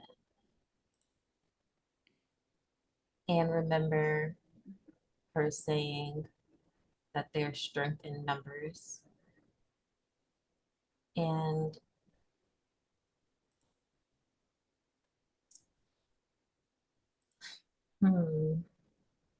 you mentioned there were like control panels on the far outer edge of like the ring of the center of the room where the lava was at. Yes. I don't think Maeve would have known what that controls at all. But I think they would throw the guard they're holding into it as hard as they can. Um, just trying to destroy this machine, seeing if it may react or upset the volcano, or even if like the guard has a gun on them, I think Maeve would like grab the gun with one hand, is holding the arm that they grabbed with the other, and like kick the back or like kick them square in the chest to rip this gun off of them. Um, and would Mhm. take this gun and shoot the panel that they see. Okay. I have options for you. Okay. You can make one drop and make it to the panel and do something, but you will get shot. Mm-hmm. Doesn't mean you'll die, but you will be quite injured. Mm-hmm. You can make true drops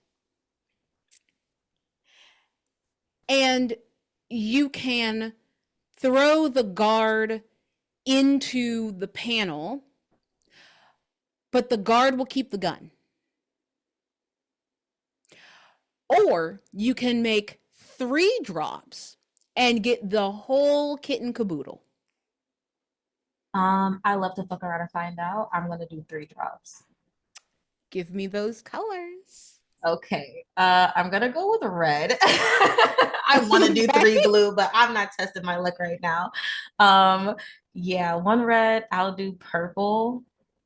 Okay. Um, okay, cool, and green. Okay. Okay. You tell me what this looks like and how it goes. I think yeah, we see.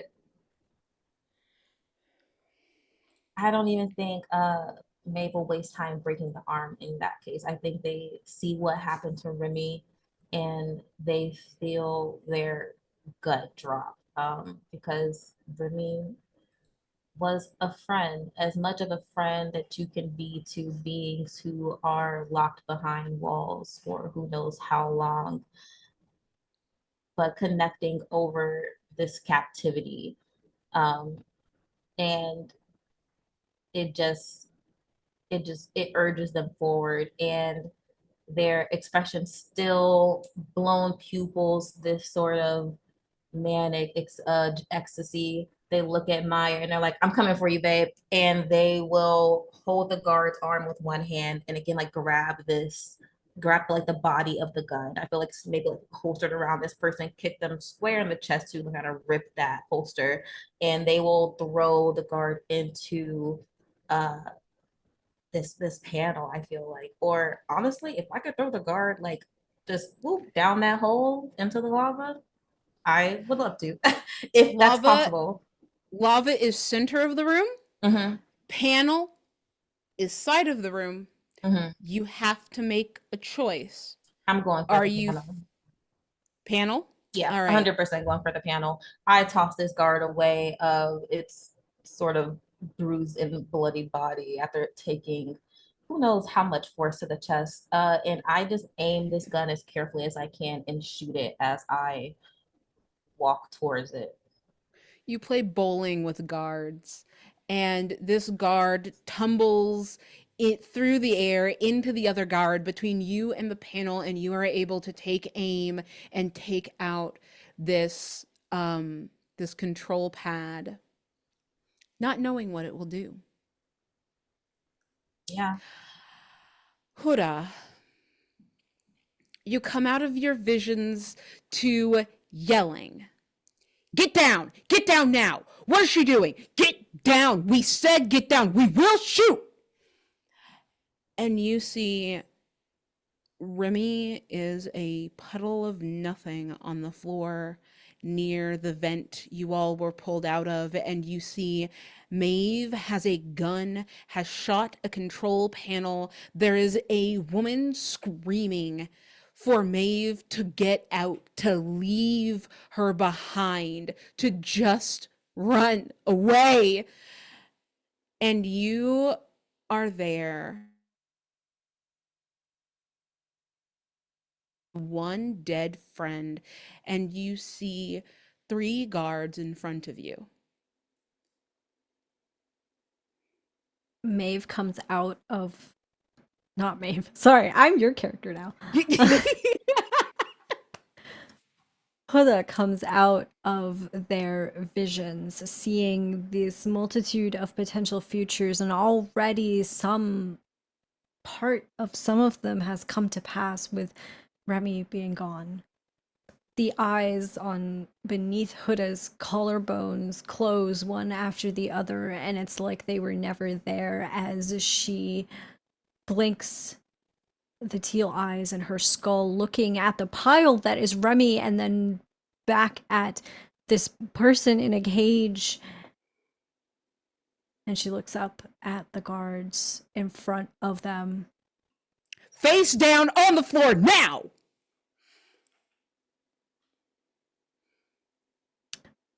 Question for you, Dreadmaster. Yes. Remy as a pile of goo. Mm-hmm. Does that count as a dead body? Remy, I have a question for you about your beliefs. Mm-hmm. What did Remy believe happened to vampires after they die, or specifically to Luguru? What happens when you die, and does your body count as a body if it has been liquefied?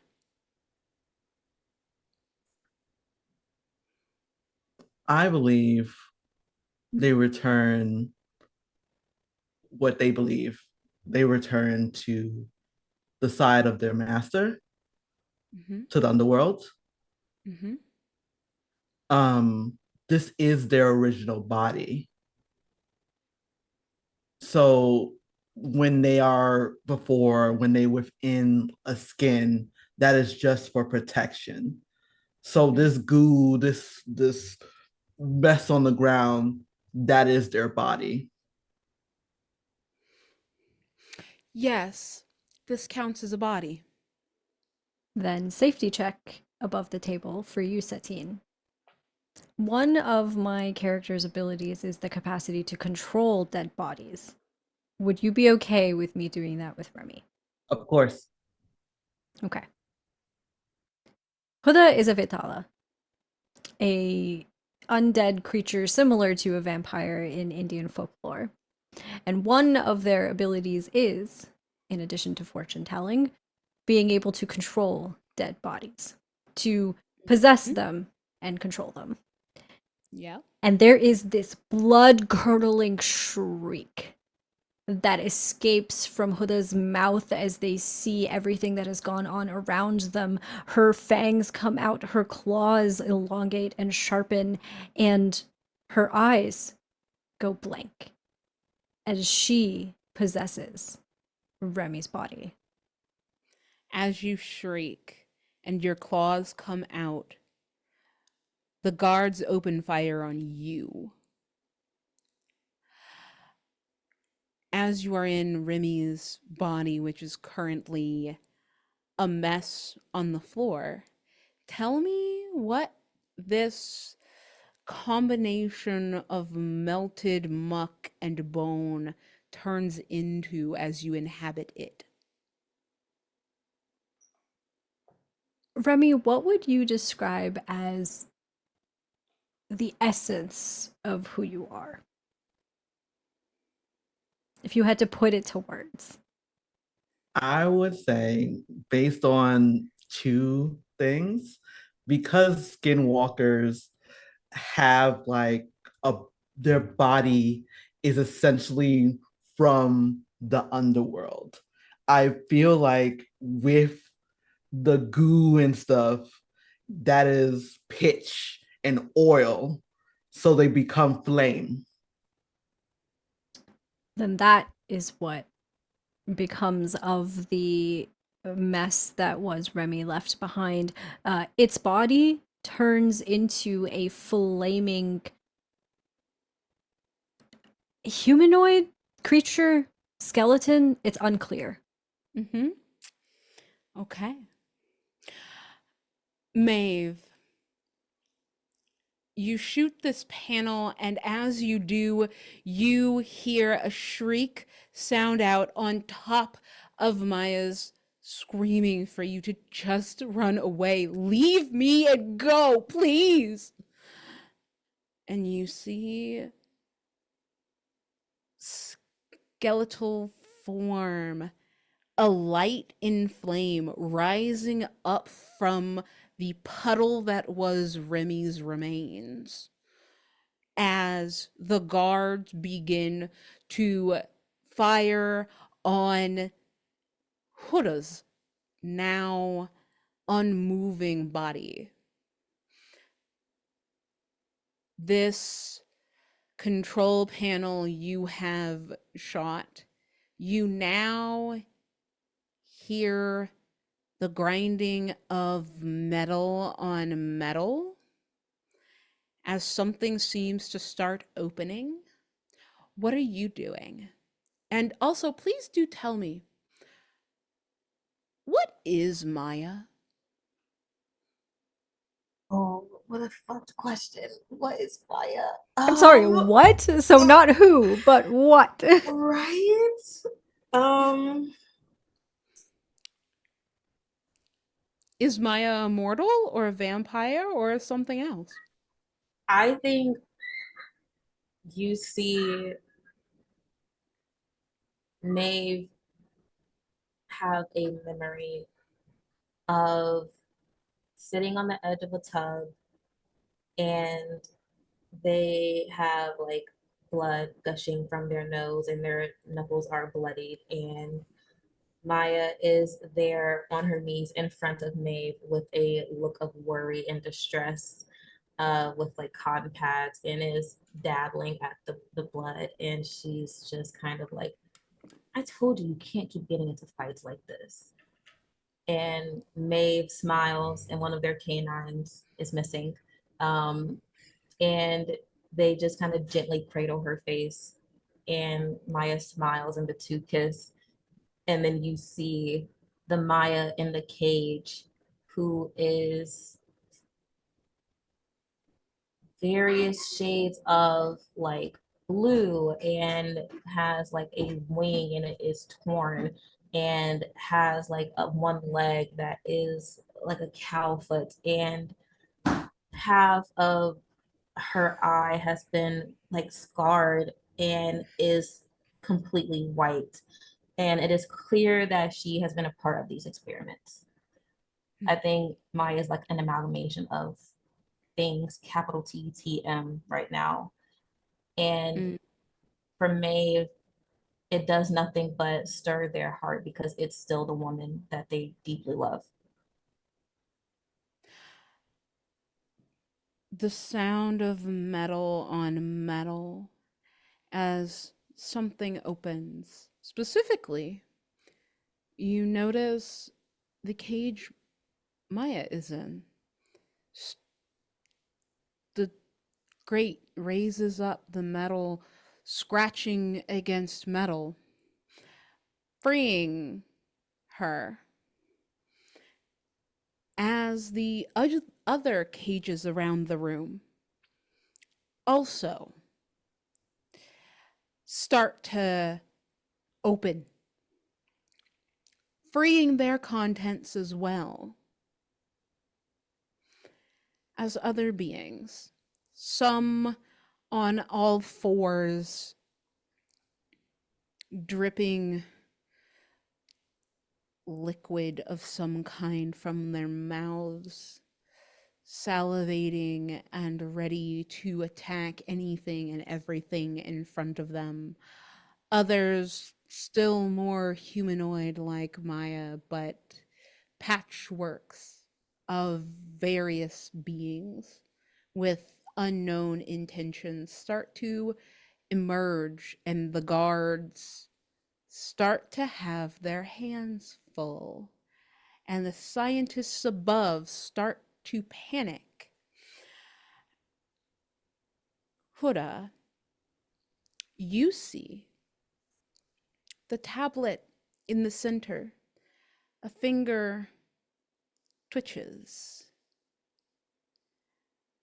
and then another. A leg starts to move, and then eyes. So familiar eyes. Open. What does Ola's eyes look like? Ola's eyes are a beautiful, beautiful, deep brown. They always have been. They, ironically enough, look like they reflect the sunlight. Little specks of gold and yellow in them.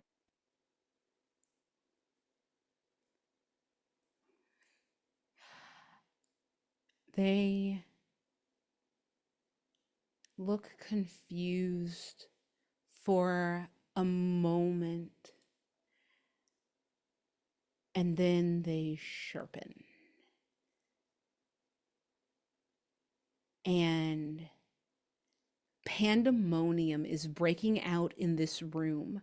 Scientists are starting to try to run away through doors in the upper balconies.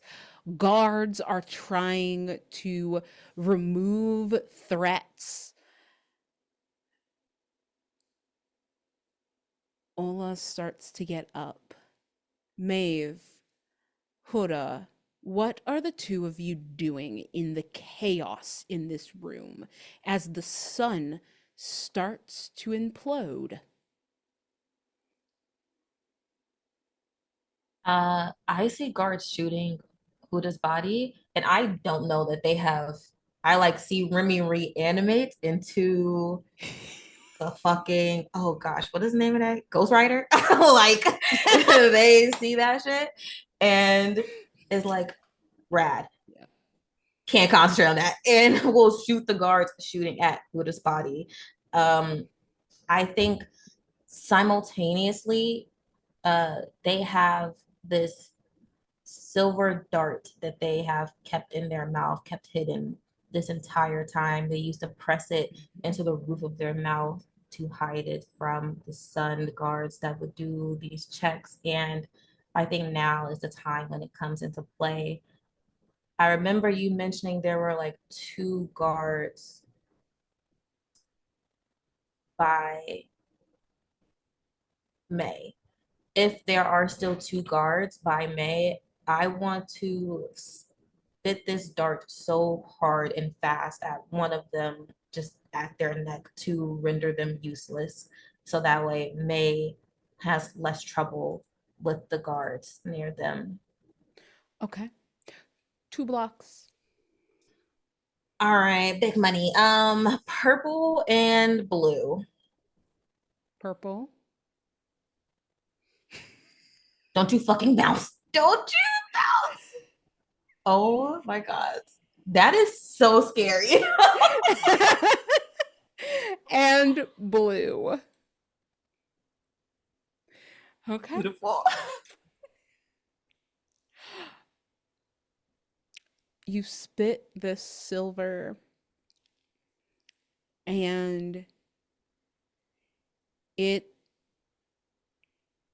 whips its way through this guard's helmet and they crumple to the ground like a puppet toy abandoned and forgotten.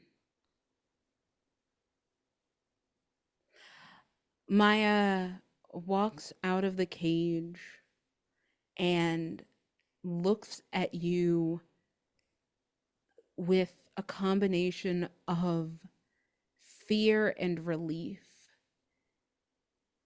in her eyes. I never thought I'd see you again.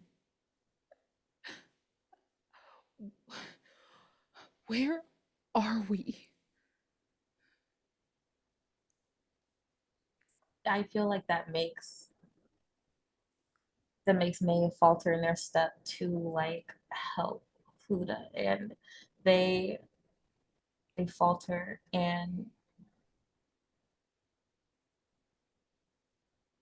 I think she says, "It's a special circle of hell, babe, but we're getting the fuck out of here. Take out as many as you can, or run. I won't. I won't blame you for not fighting."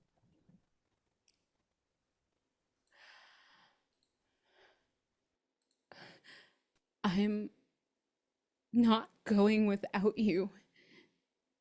And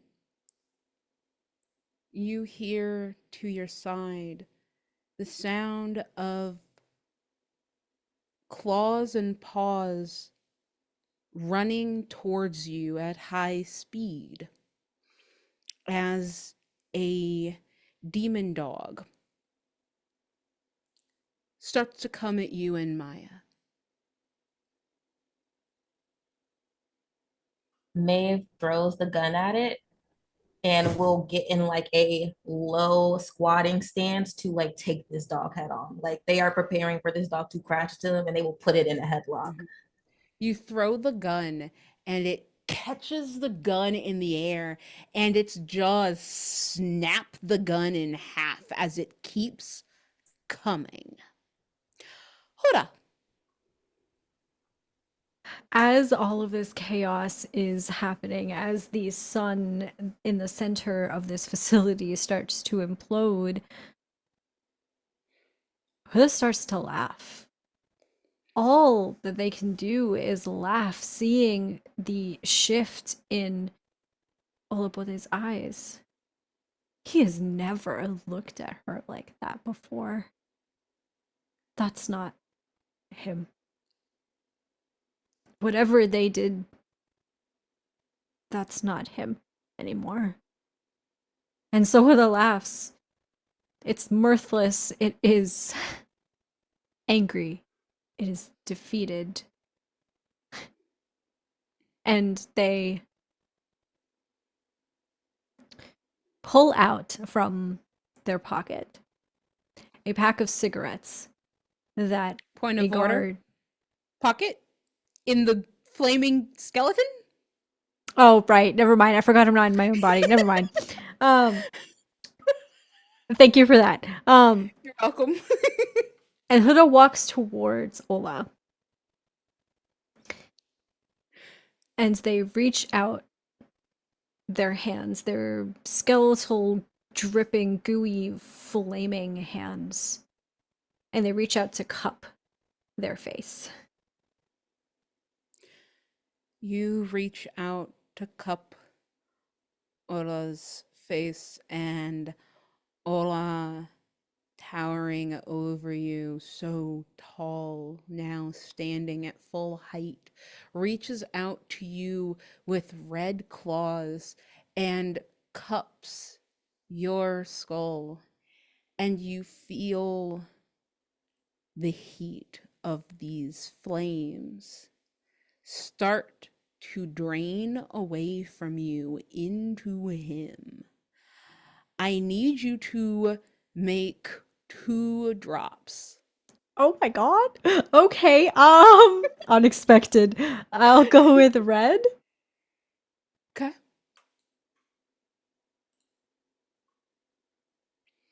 Okay, and then maybe green. I think that's area safe? Question mark.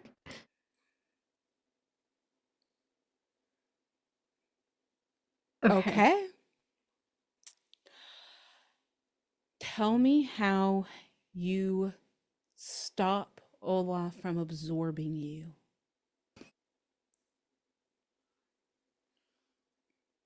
Huda feels the fire starting to go into Ola's body where it's not supposed to be. And they look up into his eyes, still searching for the person behind the monster that they created here, and not finding them. They embrace Ola and they say,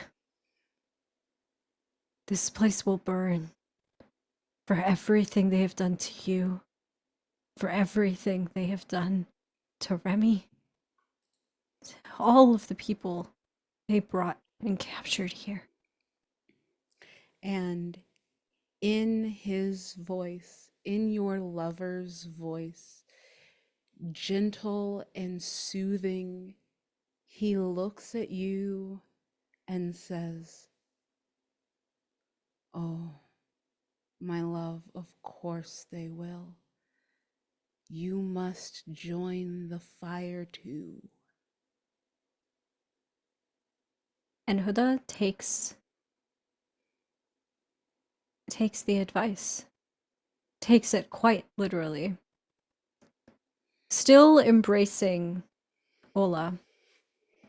With the last bit of vampiric strength, combining Remy's strength from its body and their own strength from their spirit together, Huda is going to rush, tackle, push Olabode and themselves into that fire, into that sun in the center of the facility, trying to combine and combine their fire with it and catalyze the implosion so that it is bigger and grander and faster than it was before.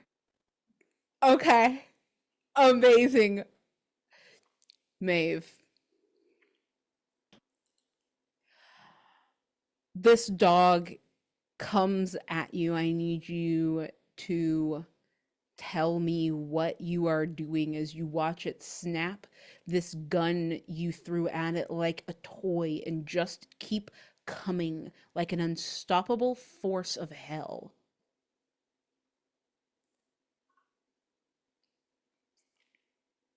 I think for me, this is sort of like a last stand, honestly. I think Maeve, I think Maeve,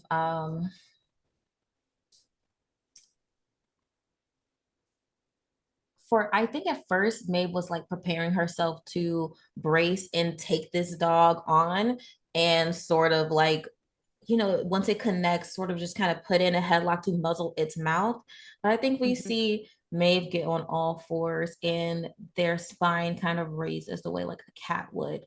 And their locks are on end and their eyes are still fully blown. And they glance back at Maya and say, "I think it's time to go, babe. I'm going to see you out there.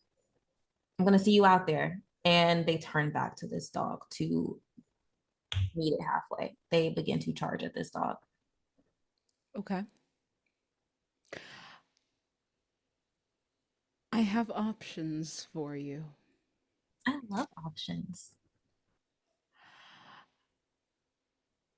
You can make 1 drop, and Maya can get out safely. You can make 2 drops so that Maya can get out safely and you can take on this dog. You can make 3 drops so Maya can get out safely. You can take on this dog and you can notice what's happening in the rest of the room before it's too late.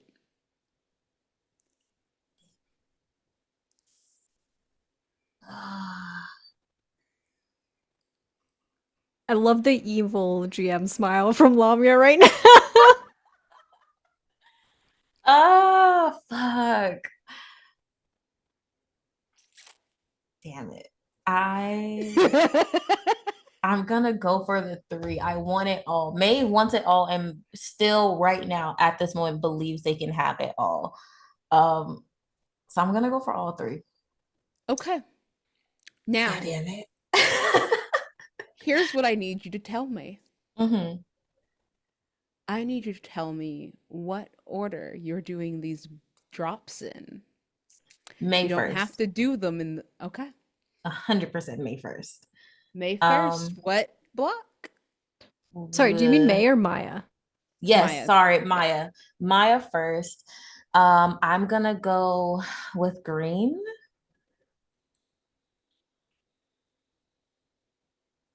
Okay. Okay. And So, then before you go, okay. Maya, you tell her just go.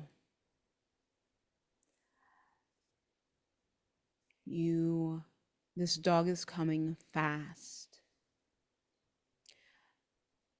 And she looks at you with the saddest eyes.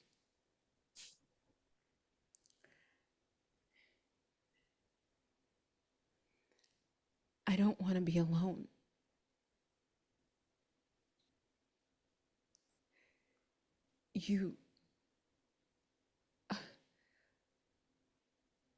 I love you. Please, please get out of this. But I love you too much to ignore you. Maeve, I wouldn't do anything different. And she turns and she runs. She runs out the door. And as you briefly glimpse, just to make sure she's getting out over your shoulder, you see that the hallway is blinking red. As it seems there are things going on in the center that are wrong. The way things are going on in this room that have been so wrong. What's your second drop? Maeve watches Maya until they cannot watch Maya anymore. Hardens their heart, takes a breath, and looks back at this fucking dog. They were never a dog person. It is on And you. I think that's the next point of order. I think hearing Maya say that they don't want to do this alone, maybe it's just like, I'm going to make sure you don't have to then. So I'm going to go after this fucking dog. Red. Red. Ooh. Tell me how you solve this hellhound problem.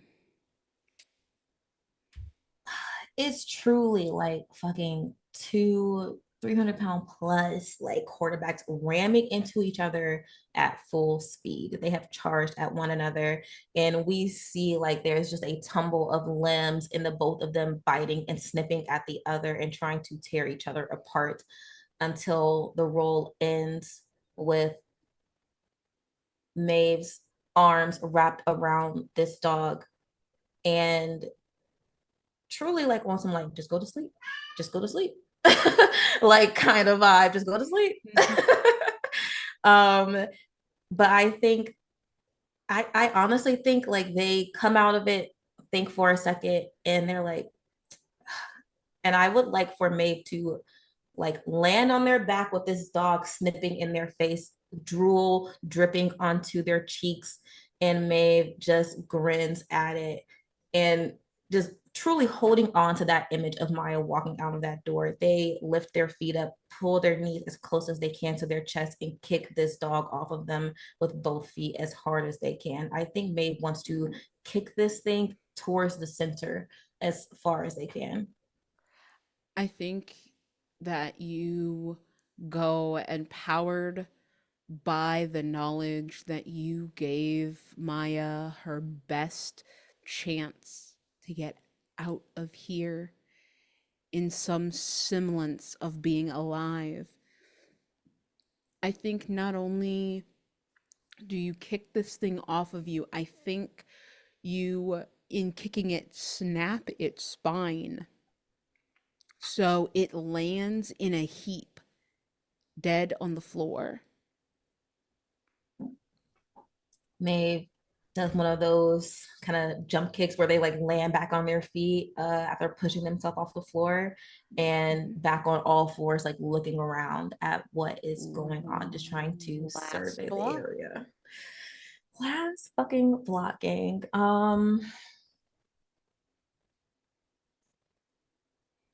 Oh, I gotta. Yeah, I'm gonna go Bluu. I gotta. Bluu is this one. Bluu is You're that one. okay.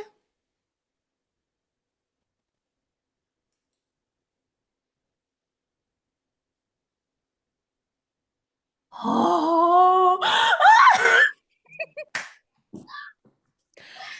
it's fine. Everything is fine. Everything is Maeve, awesome.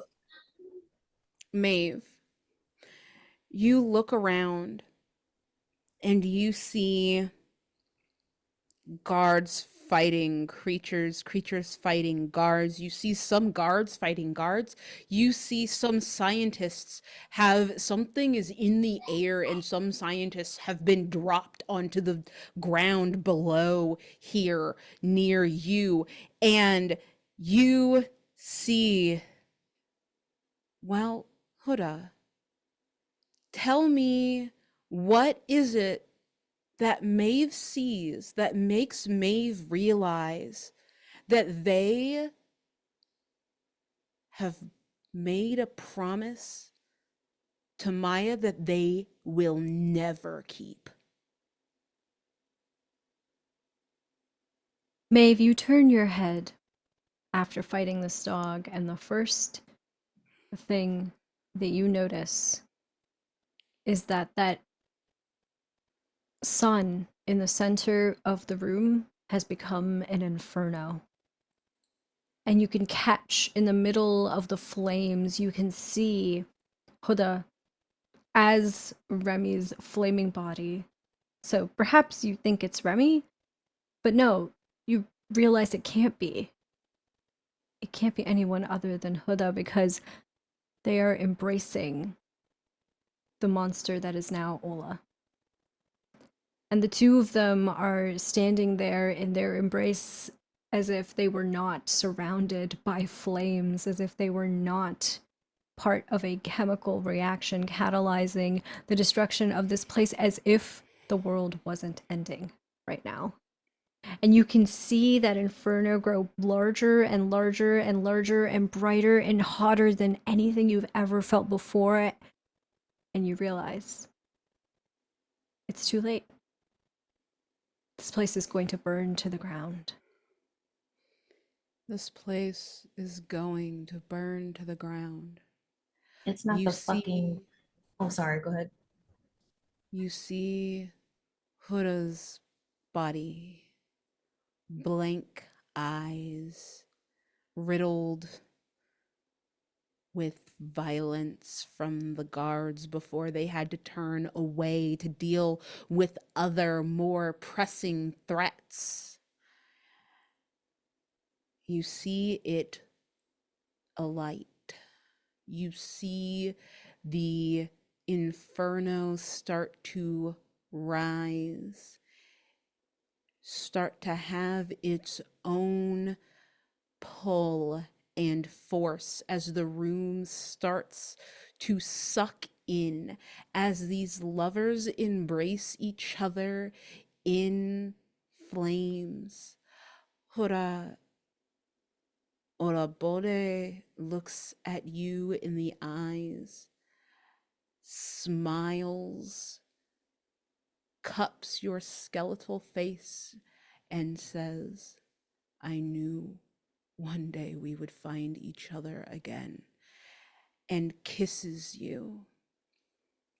As Maeve, you feel the heat and the burn of freedom, of the knowledge that at least in this center,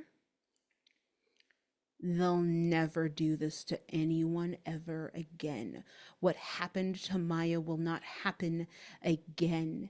And as the flames take you both, you hear one of the most satisfying sounds you could think of.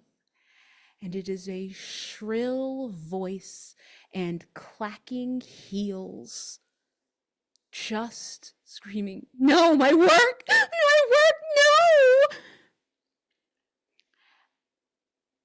As the sun engulfs everything and everyone, the secure Undead Neutralization Center lives up to its name. And it lights up the night for miles outside in a city you will never see again.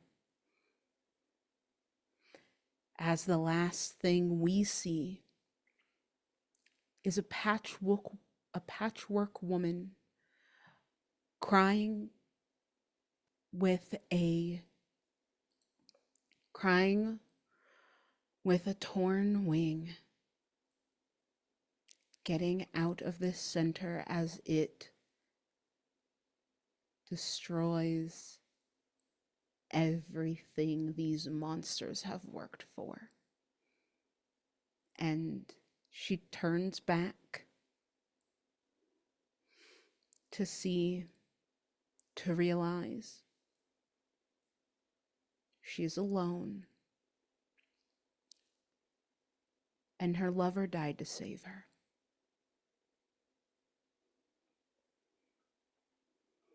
I don't think the fire burns nearly as hot as the unadulterated jealousy and envy May feels at those two embracing but not being able to embrace May. That is their last thought.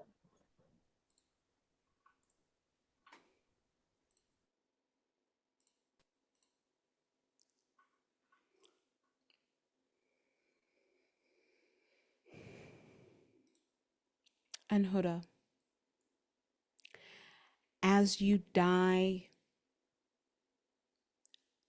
freeing this city, this region from the Sun Center in the arms of your lover, or at least what is enough of him to taste the way he used to. What are your last thoughts? Huda's last thoughts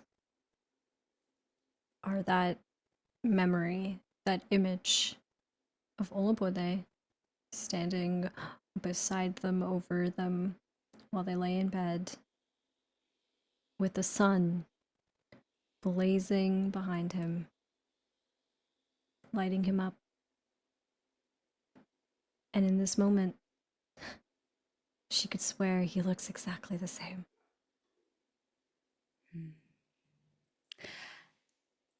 Thank you, everybody, for joining us for from the Sun, or Escape the Sun, a dread game for charity.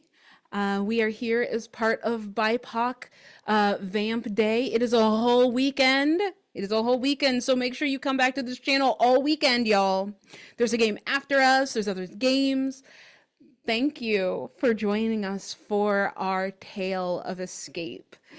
And I'm gonna go around and have everybody outro themselves so that you know how and where to find these amazing players. So let's go ahead and let's go with Satine first, our first to die. Yay! First to die, resurrect. And but hey, I'm Sateenbonnet. Pronouns, my name and none. I played Remy Day. You can find me on mostly baddie bards, all black, all trans, all all queer, ass shaking podcast.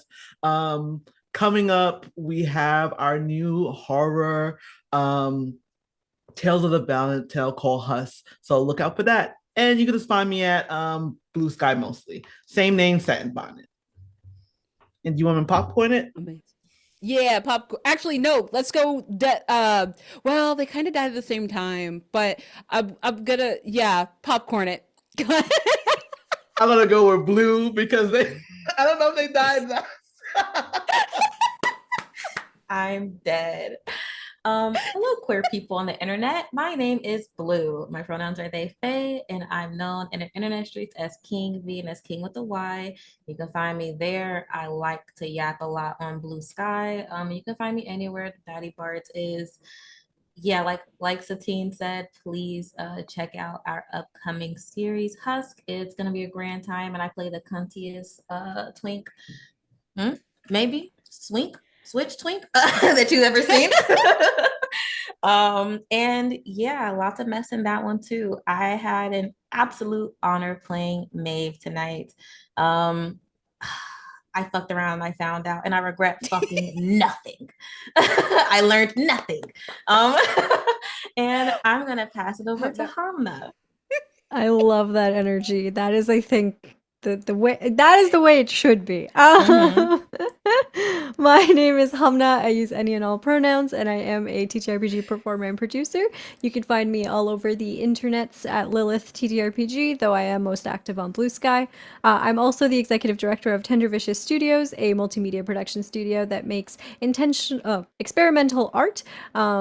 We have a actual play audio drama out right now called Laurie's House, which actually just released episode 7 yesterday, so you should go and listen to that. It's definitely a wild time. This episode's kind of ridiculous, positive. But you can follow Tender Vicious Studios all over the internet at Tender Vicious Studios or at tendervicious.com to see what we're up to.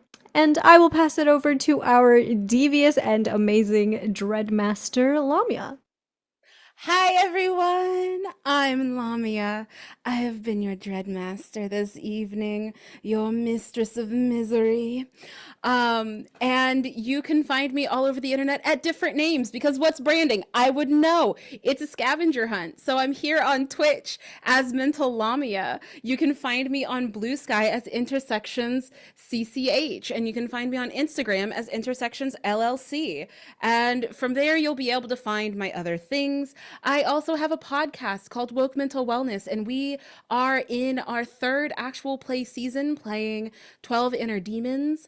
It is called Windy City Nihilism is our module, and Bluu is also in it. So if you enjoy the kind of viciously tragic emotional storytelling that you've seen here today, come check out the podcast because it is also political urban horror. So come check that out. I stream on Tuesdays and then whatever other day I have time to, because I do a lot of things. You can also find me at PAX Unplugged doing a bunch of stuff, including Date or Do Battle is coming back this year. We've been approved.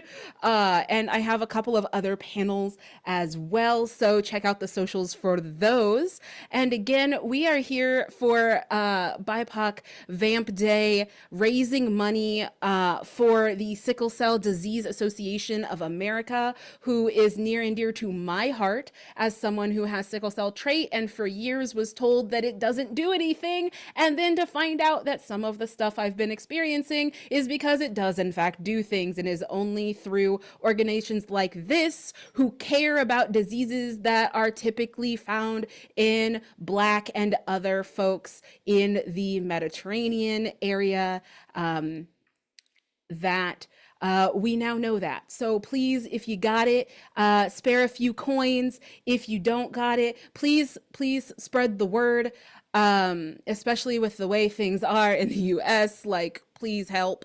And so we are going to be raiding Howdy Love Darlin', and they are doing a special edition of their regular show, Hex Heist. It will be an all Black table about witches on the run in a cyberpunk world using a system that Meadow herself created. And they are also raising money for the Sickle Cell Disease Association of America, as it is also a BIPOC VampDay stream. So please stick around for the raid. Please make sure that you boost us on socials and everything, and donate if you can. I know things are tight. So I will wrap this out the way I wrap out the podcast, which is to say that please take care of yourselves and your community, because hope and resistance do best in community. And we will see y'all later. I hope y'all enjoy the rest of the games this weekend. Bye.